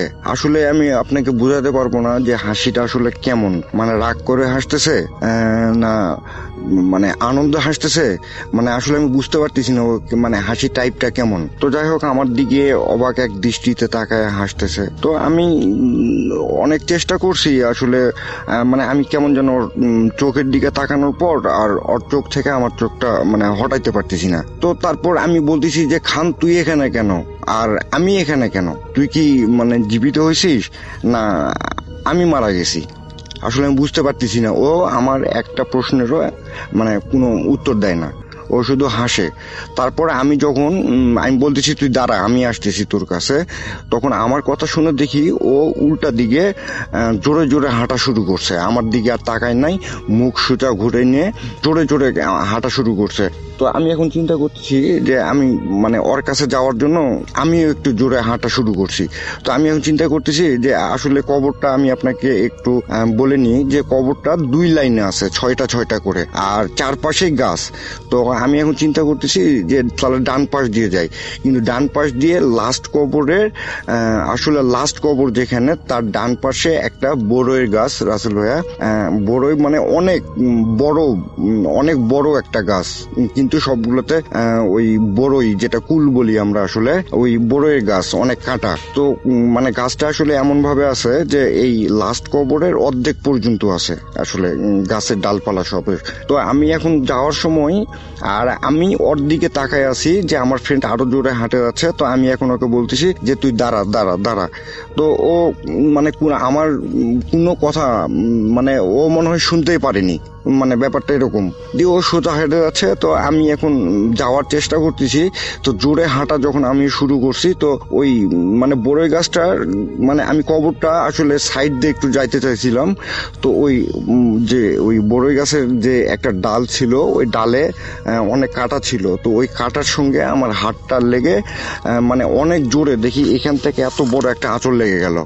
তো আমি সঙ্গে সঙ্গে মানে আঁচড়টাতে এমনভাবে ব্যথা পাইছি, তো সঙ্গে সঙ্গে আমি চোখ খুলে দেখি যে আমার সামনে ওই ল্যাপটপ ওইভাবেই আছে, আমি যেভাবে শুয়েছিলাম হেলান দিয়েছিলাম সেভাবে আমি হেলান দিয়ে আসি। তো আমি এখন চিন্তা করতেছি যে কি হলো এটা। তো তারপর দেখি যে আমি মুভির লাস্ট যেই পর্যন্ত আমার সিন দেখা ছিল তার 1, 2, 3 সেকেন্ড হবে না হয়তো ওই সিনটাতে ওই অবস্থায় আছে। আর আমি দেখি আমার টি শার্ট, আমার এই প্যান্ট, মানে আমার সব কিছু ভিজে মনে মানে এমনটা যে আমি গোসল করছি, মানে অথবা মানে আমি পুরো শরীরটা ভিজছি কিন্তু এখনো মানে মুছি নাই কোনো কিছু। তো এভাবে যেমন লাগবে ওইভাবে আমি আসি। মানে আমি কখনো জানি না, মানে ভাবি নাই যে আসলে মানে এতটা ঘামছি কেন আমি। আর দেখি আমার পুরো শরীর, আর সবচাইতে আশ্চর্য, আমি তখনও পর্যন্ত আসলে ভাবলাম হয়তো কোনো দুশ্চিন্তা বা কোনো হয়তো ঘুমাই গেছিলাম, হয়তো ঘুমের মধ্যে হুট করে একটা স্বপ্ন দেখছি, এরকম ভাবছিলাম। তো যখন আমি নিচের দিকে তাকাই, আর তখন আমি রুমের লাইট অফ করা ছিল, তো আমি তখন চিন্তা করলাম যে করি লাইট দিই। লাইট দেওয়ার জন্য আমি উঠছি, লাইট যখন দেই তখন আসলে আপনাকে কি বলবো, আপনি বিশ্বাস করবেন কিনা হয় আমি জানি না, দেখি আমার ওই কবরের কাছে থাকা অবস্থায় আমার হাতে যেভাবে আঁচড়টা লাগছে বোরের কাঁটা দিয়ে, ঠিক অত বড় জায়গা কেটে আমার বেডের অনেকখানি এবং আমার এই টি শার্টে, আমার ওই প্যান্টে সব জায়গায় মানে রক্ত অনেক জোরে মানে পড়তেছে। তো আমি এখন কিন্তু ব্যথা পাচ্ছি না, আশ্চর্যের ব্যাপার এটা, আমার কোনো ব্যথা নাই, বাট রক্ত পড়তেছে। তো আমি এখন সঙ্গে সঙ্গে হাত ওভাবে চেপে ধরে তো আমার মাকে ডাকছি যে আম্মু আম্মু আম্মু, তো মানে আম্মুকে জোরে জোরে ডাকছি। তো তখন আম্মু এখন উঠে, আমি বললাম যে এরকম এরকম আম্মু, আমার আসলে আমি জানি না আমার কি হয়েছিল, আমি বলতে পারবো না, মানে আমি জানি না, আমার মাথা কোনো কাজ করতেছে না যে আসলে আমি। তারপরে মাকে সব কিছু খুলে বললাম যে এরকম এরকম আমার ওই মৃত একটা ফ্রেন্ডকে এরকম দেখছি, আবার 12টা কবর দেখছি, আবার ওরকম একটা কবরের পাশে গাছ ছিল কাঁটাওয়ালা, ওই কাঁটা দিয়ে আমার হাত কাটছে। তো তারপরে আমি দেখি আমি ওই ল্যাপটপে আছি, ওই মুভি ওইভাবে আছে, আর আমার হাত দিয়ে এভাবে রক্ত পড়তেছে। তো আম্মু আসলে আমাকে কিছু বলে নাই, শুনে চুপ করে আছে, আর সঙ্গে সঙ্গে আল্লাহর কথা স্মরণ করছে, দোয়া পড়তেছে। তারপরে আমার হাতটা পরিষ্কার করার পরে তারপরে ওই রাতে মায়ের কাছে আমি ছিলাম। তবে ওই রাতে আমি ঘুমাতে পারি নাই।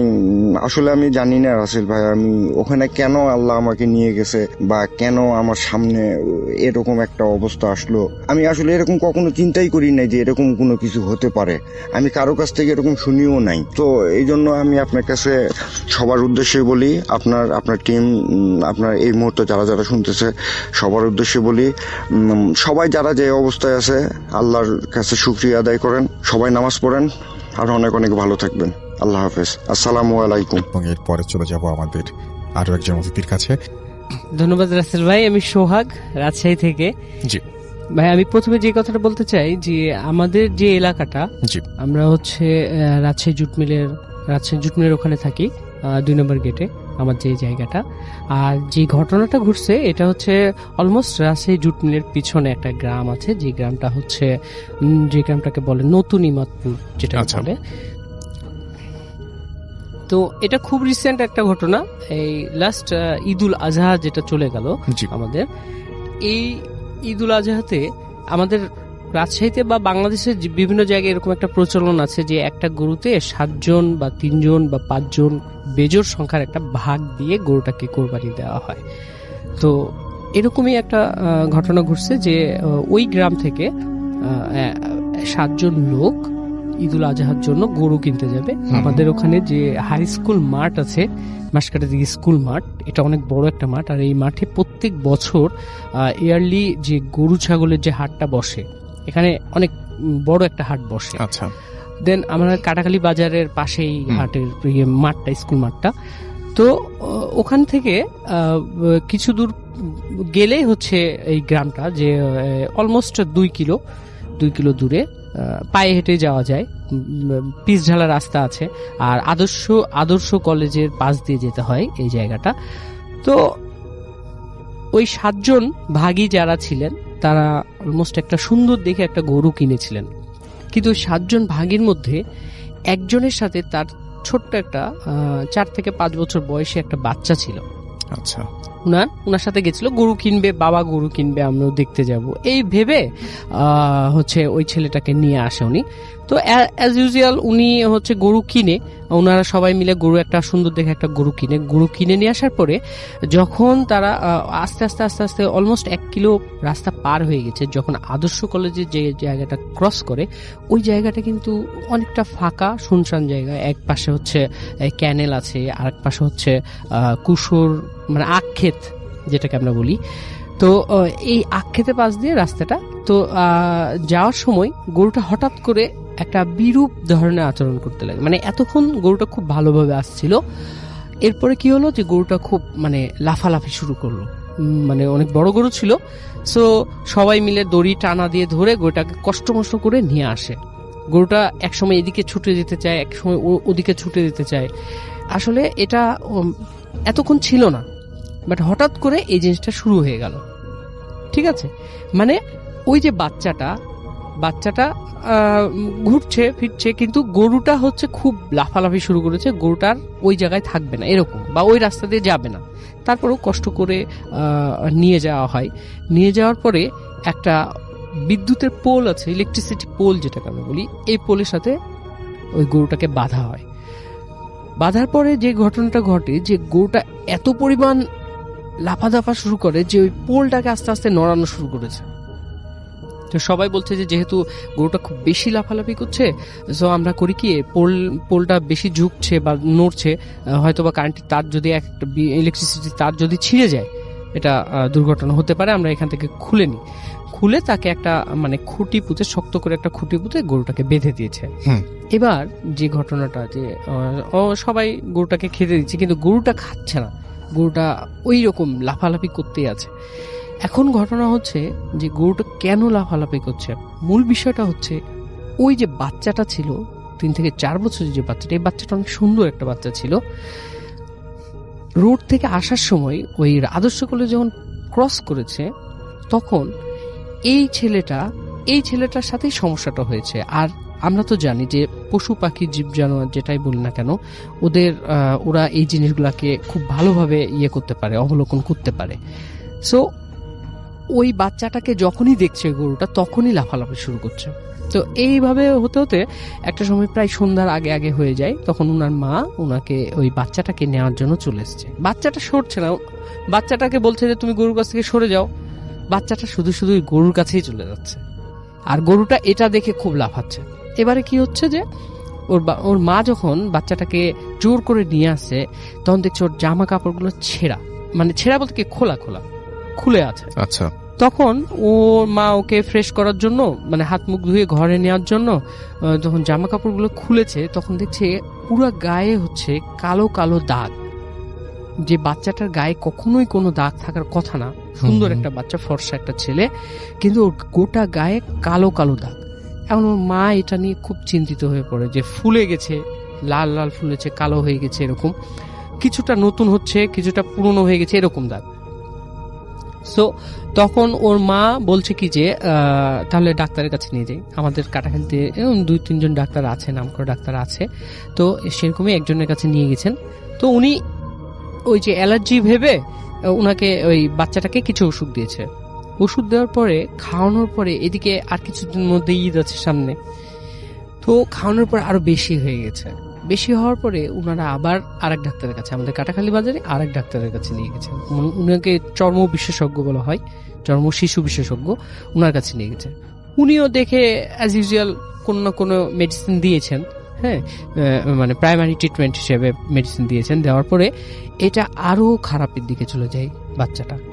তখন কোনো কিছু আকপিচ না ভেবে ওনার মা বলে কি যে আমার ছেলেটাকে একটু কোনো একটা হুজুর কাছে দেখাই।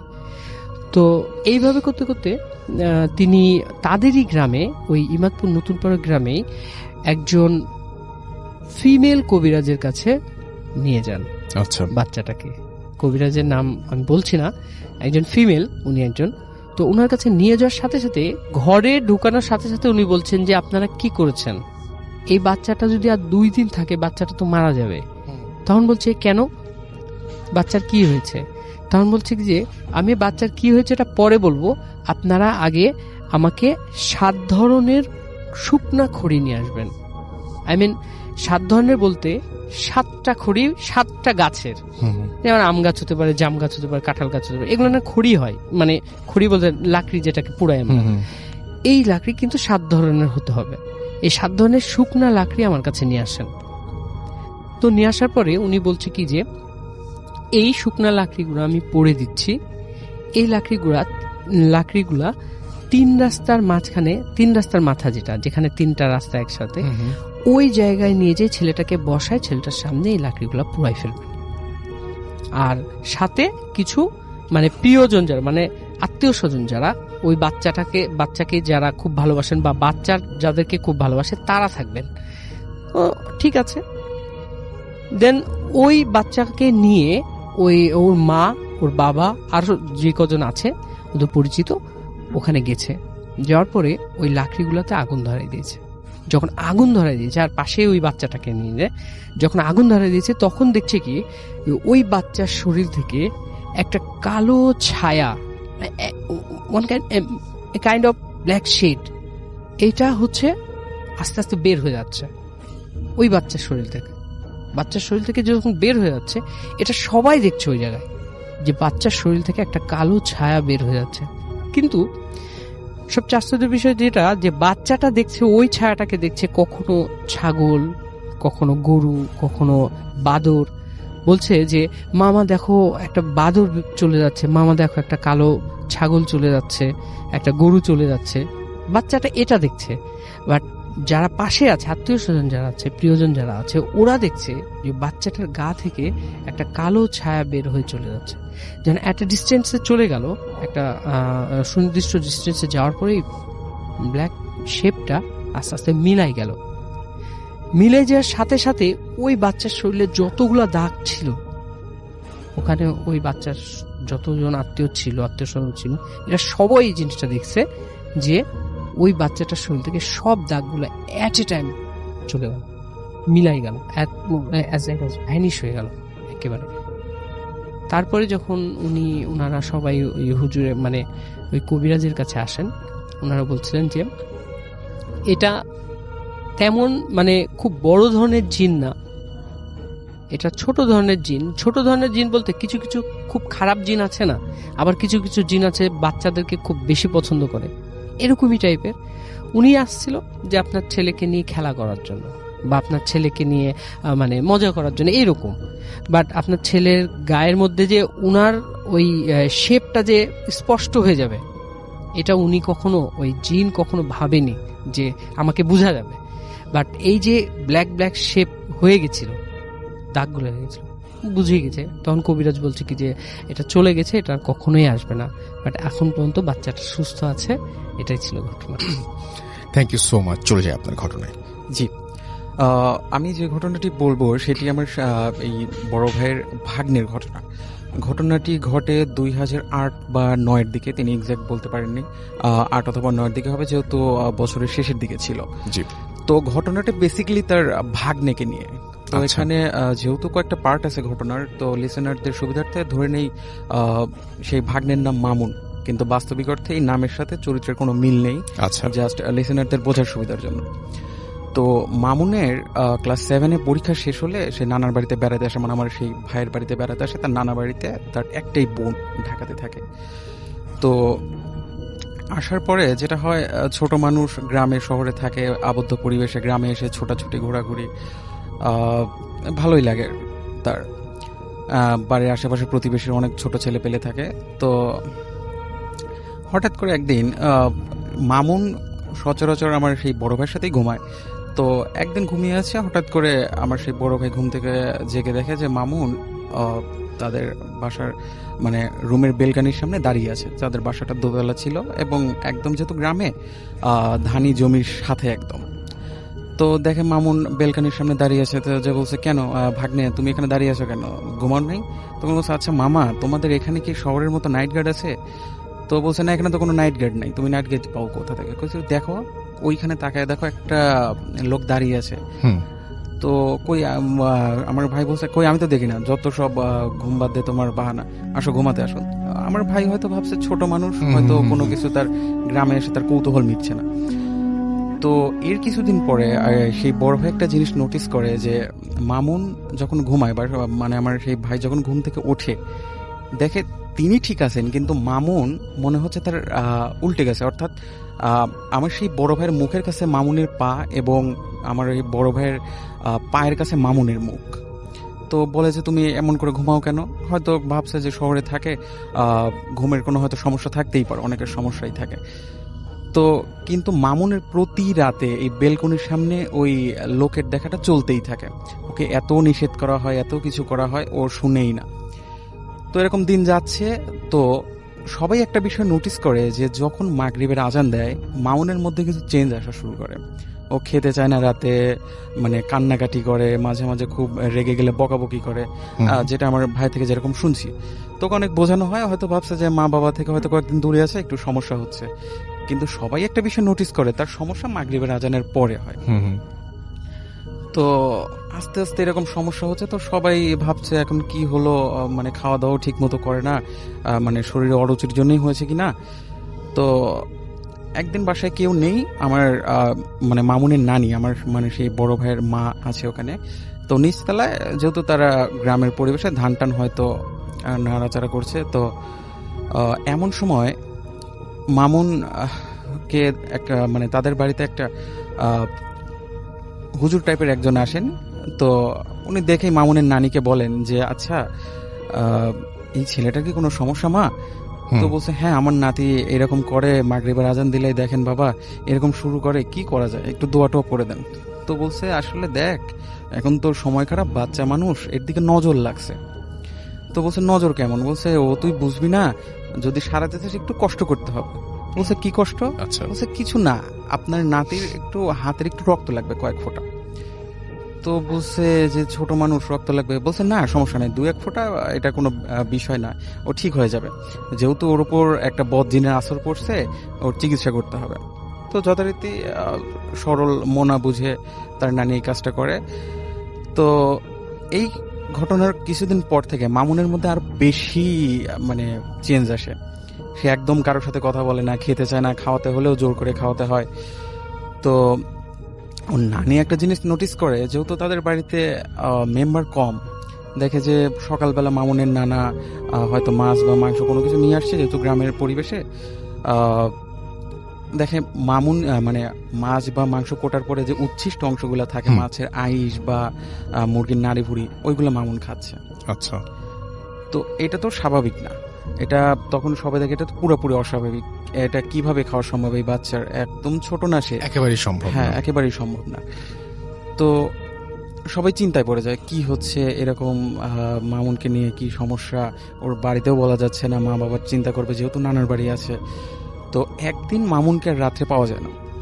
আমার সেই বড় ভাই সাথে সাথে দেখে মামুন পাশে নাই, তো দৌড় দিয়ে তার মা বাবার ঘরে যায়, বলে আব্বা মামুনকে পাওয়া যাচ্ছে না, আমার ঘরে তো নাই, ওয়াশরুমে নেই, সব জায়গায় খোঁজা হয়েছে। তো প্রথমে তারা ঘরে খোঁজে, তো যখন দেখে পুরো বাড়িতেই মামুন নাই, তখন দ্রুতই আশেপাশের প্রতিবেশীদেরকে ডাকা হয়, যেভাবে আমার নাতিকে পাওয়া যাচ্ছে না, তোমরা একটু খোঁজাখুঁজি করো।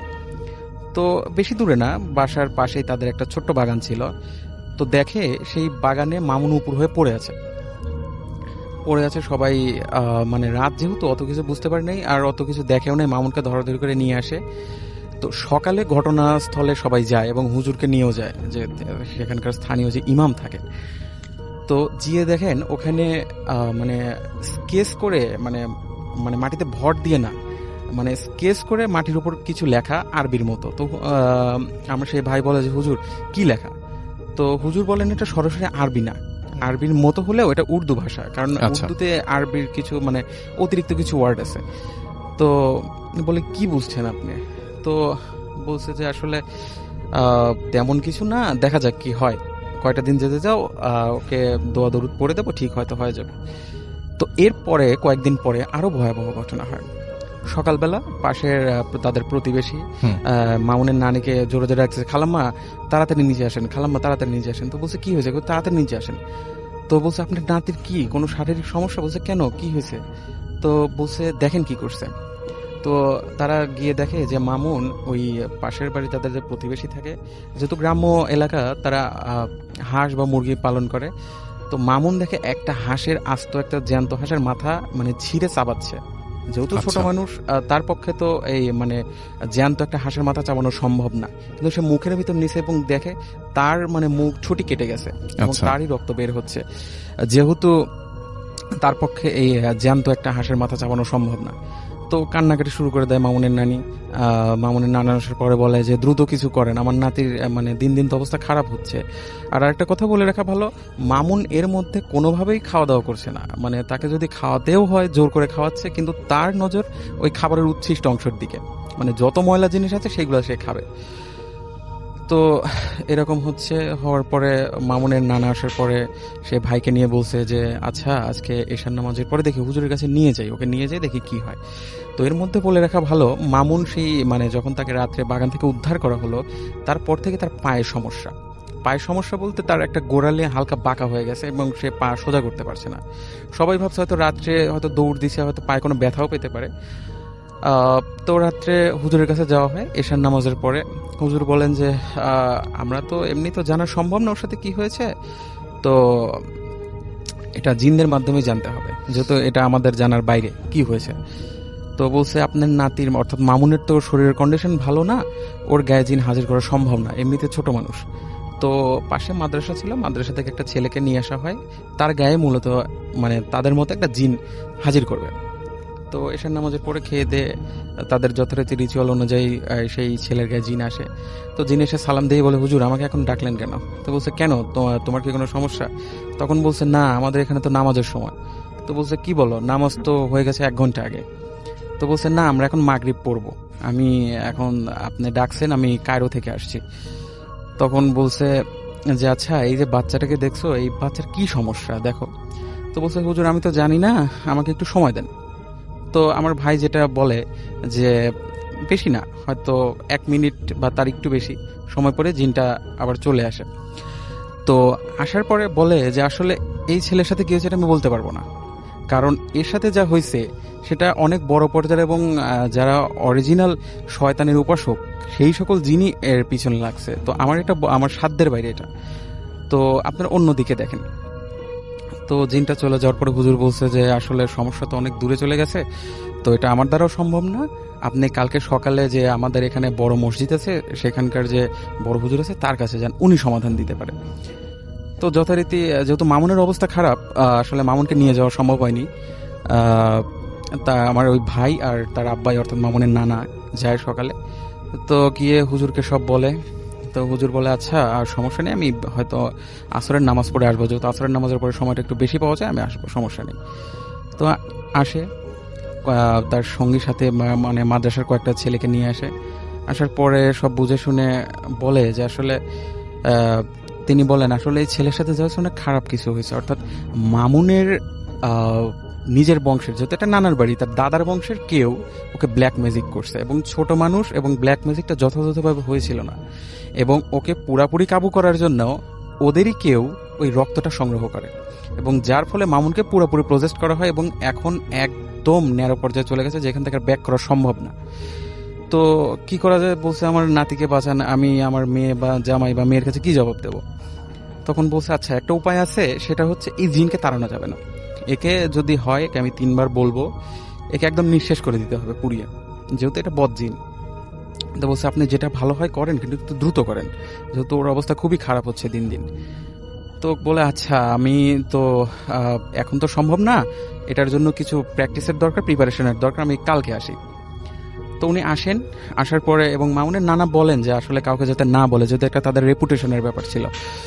তো ঠিক আসরের নামাজের পরের দিনে ছাদে যান সবাই, খুব বেশি মানুষ না, শুধু মামুনের নানা আর আমার ভাই অর্থাৎ মামুনের মামা, যিনি আমাকে ঘটনা বলেছেন।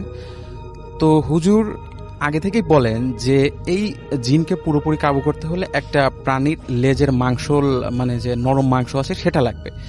আমাকে উনি বলেননি, আমার ভাইও বলেননি কোন প্রাণী, এটা আসলে তিনি বলেননি, হুজুর নাকি বলতে মানা করছে, আমাকে তিনি এটা শেয়ার করেননি। তো যাই হোক, হুজুর বড় করে 4টা দাগ দেন ছাদের ওপরে, এবং পড়া পানি ছিটিয়ে দেন, এবং মামুনের চোখের দিকে, চোখের এক পাশে যে কোনো এক চোখের পাশে মানে মেন্থল টাইপের গন্ধযুক্ত, আমার ভাই যেটা আমাকে যেভাবে বলেন এমন কিছু লাগিয়ে দেন, ওকে বসিয়ে দেন। বসিয়ে দেওয়ার পরে উনি দোয়া পড়তে শুরু করেন, এবং মামুন কোনোভাবে মুখ খুলছিল না, মানে এমনিতে সে খুব দুর্বল, সে যে কিছু করবে অঙ্গভঙ্গি সেটাও না, শুধু মুখ দিয়ে ফেনা উঠছিল, মানে লালা পড়ছিল অঝরে, এবং চোখও তুলতে পারছিল না। কিন্তু একটা গোঙানির মতো শব্দ হচ্ছিল ওর মুখ দিয়ে, এবং মানে কন্টিনিউয়াসলি ওর মুখ দিয়ে লালা পড়তেছিল। তো ইন দ্য মিন টাইম হুজুর যে 4টা ছেলে ছিল, যে মানে স্কোয়ার শেপে দাগটা দেন, 4 কোণায় 4 জন মাদ্রাসার ছেলেকে দাঁড় করে দেন এবং হুজুর ইঙ্গিত দেন। তো ইঙ্গিত দেওয়ার সাথে সাথে 4 জন একসাথে আজান শুরু করে দেয়, একই সাথে আজান শুরু করে দেয়, এবং হুজুরও তার রিচুয়াল শুরু করে দেয়। রিচুয়াল শুরু করে দেওয়ার পরে মামুনের মানে বাম হাতের মধ্যমা ধরে তিনি দোয়া শুরু করেন, এবং জোর করে হলেও যে কোনোভাবে ওর মুখে সেই মাংসের অংশটা গুজে দেন, এবং কিছুক্ষণ মামুন হুজুরের সাথে ধস্তাধস্তি করার পরে যেই আজানটা শেষ হয়, মামুনের মানে নিস্তেজ দেহ ওখানে পড়ে যায়। তো হুজুর বলেন, আশা করি যে আমি সাকসেস হয়েছি, জিনটা নাই। কিন্তু মামুনের যে কন্ডিশন, জিন যে ওর এই কয়েকদিনে যে ক্ষতি করছে, ওর শারীরিক ক্ষতি, এটা এই ট্রিটমেন্টে হবে না, ওকে মানে জেনারেল ট্রিটমেন্ট করতে হবে। তো মামুনের জ্ঞান অনেক মানে কয়েক ঘন্টা পরে ফেরে, সে মানে তখনও কোনো কথা বলছিল না। তাকে সাথে সাথেই একটা হাসপাতালে নিয়ে যাওয়া হয় স্থানীয়, ওখানেই চিকিৎসা করা হয়। পরে তাকে আর্থোপেডিক্স ডাক্তারও দেখানো হয় তার পায়ের জন্যে। তো এই ছিল মোটামুটি ঘটনা। এরপর থেকে আসলে মামুন এখনো মোটামুটি সুস্থ, এখন বেশ বড় হয়ে গেছে। Thank you so much. যাই হোক, আমাদের আরো একজন অতিথি আছেন, তার কাছে আমরা যাব। এবং ধন্যবাদ রাসেল ভাই। হ্যালো লিসেনার্স, আমি রায়হান আহমেদ, আমি এসেছি ধানমন্ডি থেকে। জি, আমি যে ঘটনাটা শেয়ার করবো রাসেল ভাই, এটা একটা গ্রামের ঘটনা। আর ঘটনাটা হচ্ছে আমার ছোট মামার সাথে ঘটে। তো আমার মামারা ছিল 2 ভাই ওনারা। তো নানার বড় ছেলের উনি চাইছিলেন যে উনি প্রাতিষ্ঠানিক শিক্ষায় শিক্ষিত করতে, আর ছোট ছেলে উনি কোরআনের হাফিজ হতে আর কি। তো রাসেল ভাই বলে রাখা ভালো, অনেকেই আছে যে এরকম হয়তো শুনেছেন কিনা জানি না, যে যারা কোরআনের হাফেজ মানে হতে চায়, যার জন্য মাদ্রাসায় পড়ছে, তাদের অনেকেই একটা সময়ে মানে মস্তিষ্ক বিকৃতির একটা ব্যাপার ঘটে। কিছু একটা সময়ে তারা মানে পড়াশোনা বন্ধ হয়ে যায়, তারা পড়াশোনা করতে পারে না, এরকম হয় তাদের সাথে। ঘটনাটা শুনি। হ্যাঁ, এটা গ্রামের মুরব্বীরা বলে জিনে আছর করে আর কি, যে ব্যাপার কারণে এরকম হয়। তো ঘটনাটা আসলে ওনার সাথে যেটা ঘটেছে, উনি একদিন উনি চঞ্চল প্রকৃতির ছিলেন, তো খেলাধুলা করতেন বেশি, ওই আপনার কোরআনের পড়া এগুলো ওনার ভালো লাগতো না আর কি।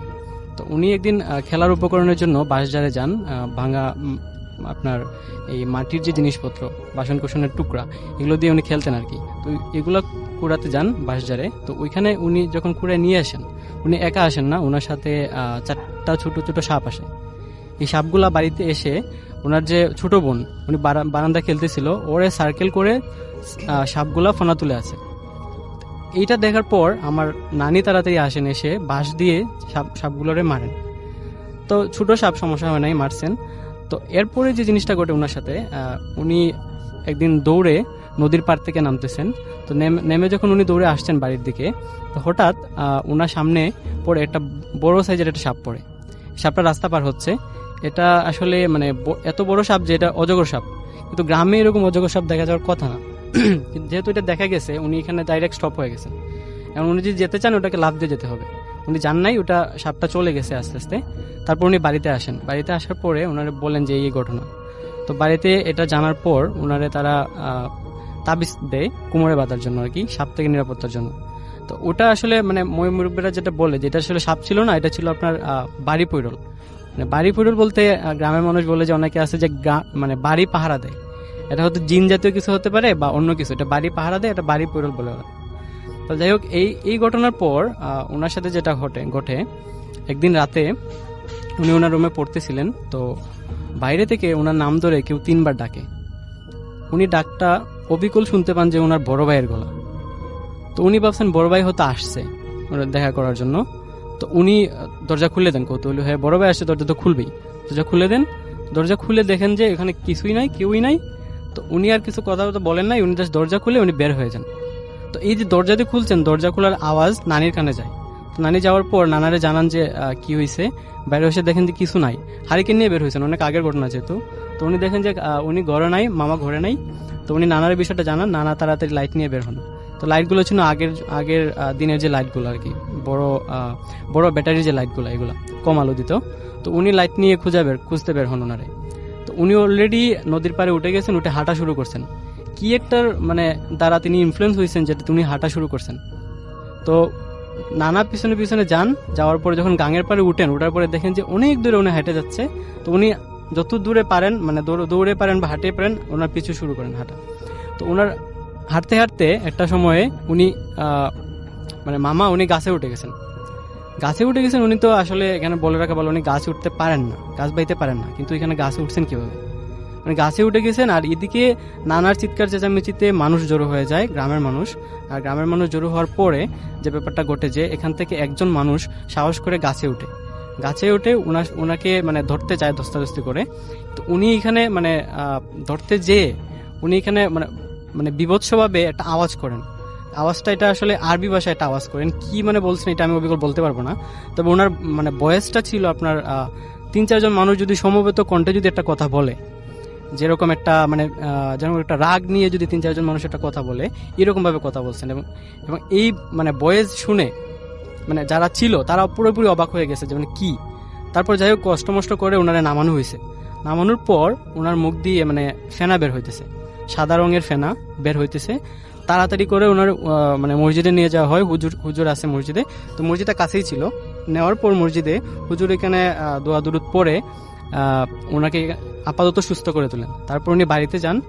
বাড়িতে যাওয়ার পর যেহেতু ছোট ছেলে মায়ার ছিল, তো নানা চান নাই ওনারা আর মাদ্রাসায় পড়াতে।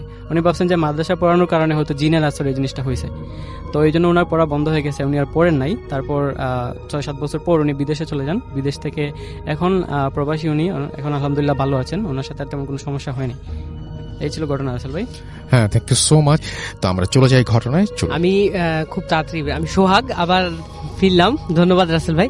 আমি 5 মিনিটের মধ্যে ঘটনাটা বলছি। এটা হচ্ছে আমাদের মেসের মিরপুর 1-এর যে জায়গায় আমি থাকি, কি বলে পাইকপাড়া যে ডিটেইল কলোনি। আমার মনে হয় যে ঘটনাটা অনেক সুন্দর, তো আমরা যে মূল ঘটনার অংশটুকু সেটুকু শুনি, অনেকেই অনেক আনন্দ পাবেন। যেটা হচ্ছে যে আমাদের মেসটাতে এক বড় ভাই থাকেন। উনি, আমি বলতে ভুলে গেছিলাম যে উনি কিন্তু অবিবাহিত, উনি আমাদের আরিফ ভাই। তো উনি আমাদের মেসটা যেহেতু মসজিদের সাথে, তো উনি অনেকদিন মানে খুব রাত্রে একদিনকে হচ্ছে অনেক রাত্রে বের হয়েছে। বের হওয়ার পরে দেখছে কি যে মসজিদের জানালাগুলা ধুপ ধুপ করে বিপিং হচ্ছে। তো এটা শোনার পরে সব জানালাগুলা যখন এরকম বিপিং হওয়া শুরু হয়েছে, তখন ওনাকে কেউ একজন, মানে ইমাম সাহেব হোক আর মঞ্চম সাহেব হোক, কোনো একজন বলেছিলেন যে এনারা রাত্রেবেলায় নামাজ পড়তে আসেন, তো রাত্রেবেলায় এদিকে আসেন না। তো এইভাবে উনি শোনার পরে এরা খুব দৌড়ে ওখান থেকে চলে আসেন। আসার পরে দেখেন কি যে আমাদের মেসে যে ঢুকতে যে গেটটা, এই গেটে এমন কালারের একটা বিড়াল দাঁড়িয়ে আছে। বিড়ালটা অসম্ভব বড় আকারের ছিল আর ভিন্ন টাইপের একটা রং। আমরা সচরাচর দেখি কালো বিড়াল, সাদা বিড়াল, হলুদ বিড়াল, লাল বিড়াল, কিন্তু এটা একেবারে ভিন্ন একটা রং। বাস ওটা দেখে উনি খুব তাড়াতাড়ি ওখান থেকে চলে আসেন। আসার পরে, এটা খুব রিসেন্ট একটা ঘটনা, আর ওই ঘটনার পরে বিড়ালটা দেখার পরে উনি চলে আসেন ঘরের মধ্যে। আসার সময় আমাদের যে রান্নাঘর, মেসের যে রান্নাঘর, এই রান্নাঘরে একটাই গেট, এই রান্নাঘরে অন্য পাশ থেকে ঢোকার কোনো ওয়ে নাই। এই রান্নাঘরের মধ্যে মনে হচ্ছে কয়েকজন মিলে সব মানে ইয়েগুলা, মানে বাসন কোসনগুলো নড়াচড়া করলে যেরকম যেমন আওয়াজ হয়, এইরকম আওয়াজ শুরু করেছে, অ্যাজ লাইক অ্যাজ ঝনমন ঝনমন ঝনমন এরকম আওয়াজ। তো ইনি এটা দেখে তাড়াতাড়ি করে চলে আসেন রুমের মধ্যে। জাস্ট এই মানে লাস্ট ইলেকশন ডেট, মানে 30 তারিখে উনি ভোটের কাজের জন্য উত্তরায় একটা ইয়ে পান, পোস্টে ওনাকে নিয়োগ দেওয়া হয়। তো কাজ শেষে 30 তারিখ রাত্রে উনি চলে আসেন। আসার পরে যেহেতু মেস ফাঁকা, মেসে কেউ নাই, ওনার রুমেও চারজন থাকতো, সবাই চলে গেছে। তো আরিফ ভাই একাই শুয়ে আছে। শুয়ে থাকতে থাকতে এরকম হলো যে ওনার মেসের মধ্যে কয়েকজন একসাথে শ্বাস নিলে যেটা হয়, যে খুব জোরে জোরে শ্বাস নিচ্ছে, show show show show like এরকম, এই শ্বাসটা এই খুব জোরে জোরে শ্বাস নিচ্ছে। এখন আরিফ ভাই এটা মানে যখন নোটিস করার পরে উনি হচ্ছে, ওনার কাছে সবসময় গ্যাস লাইট থাকে বালিশের নিচে, উনি গ্যাস লাইটটা করেছে। এই জিনিসটা অন করার সাথে সাথে দেখছে কি এই আওয়াজটা নাই। তখন উনি ভাবছে যে আমার মনে হয় ভুল। দেন আবার করেছে কি যে আরিফ ভাই গ্যাস লাইটটা অফ করে শুয়ে পড়েছে। এবার কি যে তার মাথা সোজাসুজি যে বিছানা আছে, ওই বিছানায় দেখছে কি যে ওই আওয়াজটা শুরু হয়েছে। এবার আরিফ ভাই কি করেছে, ওই ইয়েটা নিয়ে জ্বালাইছে, জ্বালানোর পরে লাইট জ্বালাইছে, মানে গ্যাস লাইটটা প্রথমে জ্বালাইছে, জ্বালানোর পরে লাইট জ্বালাইছে, তারপরে দেখছে কি আর কোনো ইয়ে নাই। যখন লাইট অফ করে আবার শুয়েছে, এবার দেখছে প্রত্যেকটা বিছানায় বা ওই রুমের মধ্যে এরকম হাঁটা চলা শুরু হয়ে গেছে, যে 3-4 জন হাঁটলে একটা রুমের মধ্যে যেরকম ধুপ ধাপ আওয়াজ হয়, এরকম হাঁটা চলা শুরু হয়ে গেছে। এখন আরিফ ভাই কি করবে? এখন আরিফ ভাই ভয়ে করেছে কি লাইটটা অন করে ঘুমিয়ে গেছে। পরের দিন রাত্রে কি হয়েছে যে পরের দিন রাত্রে আরিফ ভাই আবার ঘুমে আছে। আরিফ ভাই সচরাচর ডান কাতে ঘুমায়, উনি প্রায় আমি দেখি দরজা খোলা থাকলে দেখা যায় যে ডান কাতে ঘুমে আছে। সেই দিনকে রাত্রে কি হয়েছে যে আবার ওই রকম হাঁটা চলার আওয়াজ শোনা যাচ্ছে। আরিফ ভাই বলছে কি যে আমি শুনতে পাচ্ছি কিন্তু আমি কোনো কিছু বলছি না কাউকে, যে চুপ করে আছে, গ্যাস লাইটটা হাতে নিয়ে চুপ করে আছে। আর আরেকটা কথা বলতে মনে ছিল না, যেটা যে আমি বলছি এখন, যে আরিফ ভাইয়ের রুমের মধ্যে যে এটা হাঁটা চলা করছিল সেটা আরিফ ভাই বলছে যে আমি তো জেগে আছি, আমি বুঝতে পারছি যে কেউ একজন আমার বিছানার পাশ দিয়ে হাঁটছে। এরপরে কি হলো যে আমার বিছানার পাশে আমার পাশে বসলে যে জিনিসটা বোঝা যায় যে বিছানাটা একটু আওয়াজ করে, হ্যাঁ, একটা ফিলিংস মানুষের মধ্যে বোঝা যায়। এই ঘটনাটা ঘটছে। ঘটার পরে কি হয়েছে যে মানে আরিফ ভাই যখন গ্যাস লাইটটা হাতে নিয়েছে তখন দেখছে কি শুধু আরিফ ভাইয়ের বিছানা না, অন্যান্য বিছানাতেও বসেছে, অনেকেই বসছে। এরপরে কি হলো যে একটা মেয়ে কণ্ঠে একেবারে আরিফ ভাই বলছে কি যে আমি জেগে আছি, আমি বুঝতে পারছি, যেহেতু আমি সবকিছু দেখছি, আমি বুঝতে পারছি জেগে আছি। আমাকে পুরাটা আমার মানে আমি যদি ডান কাতে শুই তাহলে বাম হাতটা আমার উপরে থাকবে, তো বাম হাতের এই বাহুতে ধরে আমাকে জোরে করে একটা ঝাঁকি দিয়ে বলছে এই আরিফ ওঠ। একটা মেয়ে কণ্ঠ। শুধু এই কথাটা বলার সাথে সাথে আরিফ ভাই বলছে আমি অ্যাজ এ একটা স্টিল একটা ম্যান, মানে আমি ফ্রিজিং, জাস্ট আমি ফ্রিজ হয়ে গেছি। আমি লাফ দিয়ে উঠেছি, উঠার পরে গ্যাস লাইটটা জ্বালিয়েছি, সাথে সাথে বাতি জ্বালিয়েছি। আমি লাইটটা, ঘরের রুম লাইটটা জ্বালাই, আমি সাথে সাথে গ্যাস লাইটটাও জ্বালাই, ওইভাবেই বসে আছি। যখন ফজরের আজান দেয়, ফজরের আজান দেওয়ার পরে তারপরে আমি নর্মাল হই, যখন আজান চারিদিকে শুনছি, শোনার পরে ফজরের নামাজের পরে আমি হুজুরকে ডেকে নিয়ে আসি। হুজুরকে ডেকে নিয়ে আসার পরে আমি বলছি কি যে হুজুর এটা কি হলো আমার সাথে এরকম। তখন হুজুর আমাকে বললো কি যে এটা আপনি আগে বলবেন না, এরকম হয়। হুজুর সে সাথে দোয়া পড়ে দেওয়ার পরে পানি পড়াও দিয়েছিল আরিফ ভাইকে। তো এগুলো ব্যবহার করার পরে এখন মোটামুটি আরিফ ভাই একেবারে সেফ ওই রুমটার মধ্যে। তবে হুজুর এই কথা বলছিল যে এই মেসটাই, মানে আমাদের যে মেসটা এখন পর্যন্ত আমি যেহেতু থাকি, আমি সোহাগ ভাই যেহেতু থাকি ওখানে, এখন আমি ফেস করিনি, আমি মেসের বাইরে ফেস করেছি কোনো কিছু। সো এখন মোটামুটি সেফ। এই ছিল ঘটনা। Thank you so much. জি ভাই, আসসালামু আলাইকুম। ওয়ালাইকুম আসসালাম রাসেল ভাই। আমি কাহিনীতে চলে যাব সরাসরি। এই কাহিনীটা আমাকে বলেছে হচ্ছে সুনীল, ওর দাদার আমলের কাহিনী। সম্ভবত এটা যখন নাকি আপনার দেশ বিভাগের আগে একদম ভারতবর্ষ ছিল সে সময়কার কাহিনী। তো এই কাহিনীটা হচ্ছে যে একটা জমিদার বাড়ি, এটা হচ্ছে ময়মনসিং এর এদিকে ছিল আর কি, ময়মনসিং এর দিকটাতে। তো তখন ভারতবর্ষ আর কি বড়। এবং যে কাহিনী বলেছে তার দাদা সেই সময় ওই তাদের জমিদারি প্রথাটা উঠে যাচ্ছে আর কি, তখন উঠে গেছে এবং সম্পত্তি ভাগ হয়েছে। তো এরকম সময় তার দাদা শহরে ছিল আর কি, কলকাতায় ছিল। তার দাদার ডাক পড়ে আর কি, যে বলে যে তোমার সম্পত্তির এটা ভাগাভাগি করে তুমি তোমার যা যা আসে সেগুলো নিয়ে যাও আর কি। তো ওর ফ্যামিলিতে দুঃসম্পর্কের কিছু আত্মীয় ছিল এবং ওর দাদা ছিল আর কি সেখানে, সেই ইসে আর কি। তো শুনলে দাদা যখন নাকি ময়মনসিং এ আসে, তার কলকাতার জব ছেড়ে, চাকরি ছেড়ে, তিনি চাকরি করতেন আর কি। তো সেই সময়টা আর কি ওই জায়গাটা আর কি বেশ পাহাড়ি টাইপের ছিল, মানে খুব বেশি মানে একটু জঙ্গল ঘেরা, পাহাড় টাহাড় আছে এবং মানে বেশ বন্য পরিবেশ আর কি। এর মধ্যেই তার পূর্বপুরুষদের জমিদারি ছিল এবং তারা ছিলেন বেশ অত্যাচারী টাইপের আর কি, অত্যাচারী টাইপের। এবং পরবর্তীতে আর কি তারা মানে যিনি লাস্ট চলে যান আর কি এবং তার হিসাবটা করে যান, তিনিও আর কি বেশ মানুষের রোষানলেই পড়েন আর কি, এরকম একটা অবস্থা ছিল। এবং অতীতে কিছু তাদের ফ্যামিলির কিছু মানুষকে মানুষ মেরেও ফেলছে, এরকম কিছু। যাই হোক, শুনলে দাদা যখন ওখানে যায় তখন যে দেখে যে পরিবেশটা মোটামুটি, তখন আর জমিদারির ব্যাপারটা নেই ওখানে। তবে তার যে উকিল তিনি এবং তাদের যে ম্যানেজার ছিলেন তিনি ওই বাড়িটাতে তাকে নিয়ে যান আর কি, নিয়ে যে ওখানে রাখেন, দেখান বাড়িটা, বিশাল বাড়ি। এবং তার অন্যান্য যে জিনিসগুলো বুঝে নেওয়ার সেগুলো তাকে বোঝাতে থাকেন। এবং তার এক দুঃসম্পর্কের এক হয় আর কি, মানে যেটাকে বলে জেঠি বা সামথিং ছিল আর কি। তিনি তার সাথে সব কমিউনিকেশন অ্যান্ড সব কিছু মেনটেন করতেন, কারণ তারই নাকি আরও কিছু মানে ওনার দাদার যে জেঠি আর কি, তারই নাকি আরও কিছু মানে প্রাপ্য ছিল কিছু অংশে কি হিসাব কিতাবে আর কি। যাই হোক, তো ওনার সাথে ওনার কথাবার্তা বলা লাগে এসব ব্যাপারে।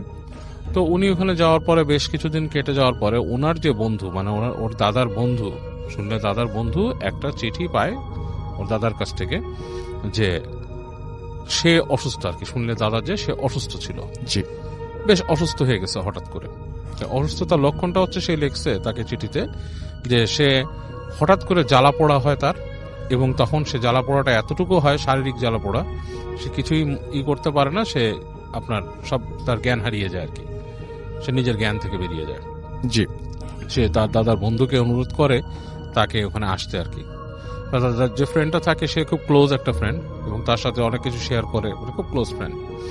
তো সে তখন ওখান থেকে ইংল্যান্ডে যাওয়ার জন্য রেডি হচ্ছিল আর কি, বিদেশে যাবে পড়তে সেই সময়। তো সেই সময় অনেকে আইন বিষয়ে পড়াশোনা করতে যেত আর কি এরকম। তো যাই হোক, তো ওই বন্ধু যখন নাকি এই চিঠি পায়, চিঠি পেয়ে তখন চিন্তা ভাবনা করে করে সে চলে আসে এদিকে বিভিন্নভাবে আর কি। তার আসার বর্ণনা নাই দিলাম, আসার বর্ণনা দিছিল, বাট সেটা আমি নাই দিলাম। জি। তো বিভিন্নভাবে চলে আসে। আসার পরে সে যে তার বন্ধুর সাথে দেখে, বন্ধুকে দেখতে পায় যে সে একটা রুমে শুয়ে আছে, বেশ আগের থেকে বেশ শুকায় টুকায় গেছে, চোখের নিচে কালি পড়ছে। তো বলে, কি রে তুই এখানে আসলি, তোর মানে আরো সম্পদ পাবি, এটা সেটা কিছু ভালো কিছুর জন্য আসছিস, তোর এই অবস্থা কেন, তুই এখানে বিছনায় পড়ে গেলি? তো বলে যে ফ্রেন্ড, আসলে জিনিসটা হচ্ছে অন্যরকম। আমি এখানে আসার পর থেকে যে জিনিসটা আমি দেখি, প্রথম দিকে আমি যেটা দেখতাম সেটা হচ্ছে রাত্রেবেলা আমাকে কেউ ডাকতো রুমের বাইরে, মানে রাত হয়ে গেলে যখন সবাই ঘুমায় যেত, ঘর বাড়ি অন্ধকার, তখন মনে হতো কেউ আমাকে ডাকতেছে নাম ধরে। তো নাম ধরে যখন ডাকতো, তা আমি আস্তে আস্তে প্রথম, মানে সে তার কাহিনী বলতেছে যে প্রথম যখন আমাকে নাম ধরে কেউ ডাকে, তখন আমি মনে করছি যে এই বাড়িতে আর কেউ আছে যে নাকি বয়সে বড় এবং নারী কণ্ঠ আর কি। তো আমার জেঠি বা জেঠির কোনো পরিচিত কেউ, কিন্তু ডাকটা এমন ভাবে দেবে কেন, ডাকটা একটু বিকৃত টাইপের, লাইক মানে মানুষ স্বাভাবিক গলায় ডাকলে যেরকম সেরকম না, সেরকম করে দরজায় একটা নক হতো এবং তাকে ডাক দিত। তো সে প্রথম দিনই ওখানে উঠে বলে যে কি ব্যাপার, কে, কোনো রেসপন্স পায় না। গেট খুলে বাইরে যায়, করিডোর দিয়ে নেমে যায় তাদের যে সিঁড়ি থাকে, সিঁড়ি দিয়ে হেঁটে নামে নিচে। নামার পর নিচতলাতেও দেখে কোনো শব্দ নাই, হুটহাট, মানে চারিদিক কেমন, মানে আপনার শুনশান নীরবতা, এবং মানে পুরো বাড়িটা মনে হচ্ছে খা খা করছে, কেউ নাই। তো প্রথম দিন এরকম সে দেখে উঠে আসে। এরপরে সে শব্দ শুনতে পায় তার জানলার নিচে, মনে হচ্ছে মানুষজন কথা বলছে। তো সে আপনার জানালার পর্দা সরায় নিচে উকি দেয়, উকি দিয়ে দেখে যে কিছু মানুষ মনে হচ্ছে যে আপনার ওখানে জটলা করছে। তো সে এটা দেখে, বাট কিউরিয়াসিটি মানে খুব একটা ফিল করে না। চিন্তা করে যে এখানে এখন কি করব, নিচে কে আলোচনা করতেছে, কি করতেছে, আমি তো এখানে ইউজ টু না। তো যেটার থেকে সে প্রথম অসুস্থ হয় সেটা হচ্ছে সে একদিন শুনতে পায় তার জেঠি, যে তার যে জেঠি যাকে ডাকছে বাইরে এসে, এবং 2-3 করে ডাকছে, এবং ডাকার পরে সে ওই ডাকে সাড়া দেয়, সাড়া দিয়ে আপনার আস্তে করে গেটের বাইরে আসে। এসে দেখে জেঠি ঠিক ওই গেটে না, বেশ দূরে দাঁড়িয়ে আছে। ওনার হাতে একটা লণ্ঠনের মতো উনি দাঁড়িয়ে আছে, ওনাকে আস্তে আস্তে ডাকে হাত দিয়ে, মানে কোনো কিছু দেখাবে এরকম কিছু। তো উনি পিছে পিছে যায়, যে সিঁড়ি দিয়ে নামে, সিঁড়ি দিয়ে নামার পর ওনাকে হেঁটে ওখানকার একটা দরজা আছে, সেই দরজাটা খুলে ভিতরে ডাকে। তো উনি দরজা খুলে ভিতরে যায়, দেখে সিঁড়ি নেমে গেছে, নিচের দিকে সিঁড়ি নেমে গেছে, এবং বেশ একটা মানে ইসের মতো করিডোর টাইপের সিঁড়ি, এবং ওই নিচে যে জেঠি দাঁড়িয়ে আছে লণ্ঠন নিয়ে, সেটার আলো মানে কেঁপে কেঁপে আসছে উপরে, বেশ মানে একটা হরিবল একটা জিনিস। তো উনি তারপরে কিছু চিন্তা করে উনি পেছনে পেছনে যায়। তো যাওয়ার পরে দেখে যে একটা দরজা, ওই দরজার সামনে তিনি যখন দাঁড়ায়, জেঠিও দাঁড়ায় আছে, এবং দেখে যে ওখানে যে একটা শব্দ আসছে লাইক ভেতর থেকে, লাইক হুম হুম, মানে বেশ একটা মানে বেশ গম্ভীর একটা গর্জনের মতো আসছে, লাইক কোনো প্রাণী যদি গজরাতে থাকে এরকম একটা শব্দ আসছে। তো উনি বেশ ভয় পেয়ে যায়, কারণ ওই বদ্ধ জায়গা থেকে যে গর্জনটা আসে ওনার কাছে বেশ ভয় লাগে। এবং এই পর্যায়ে দেখে ফট করে ওই আলো লণ্ঠন যে থাকে জেঠির হাতে, সেটা নিভে গেছে। আচ্ছা। তো উনি ডাকতে থাকে, জেঠিমা জেঠিমা, এরকম করে ডাকে।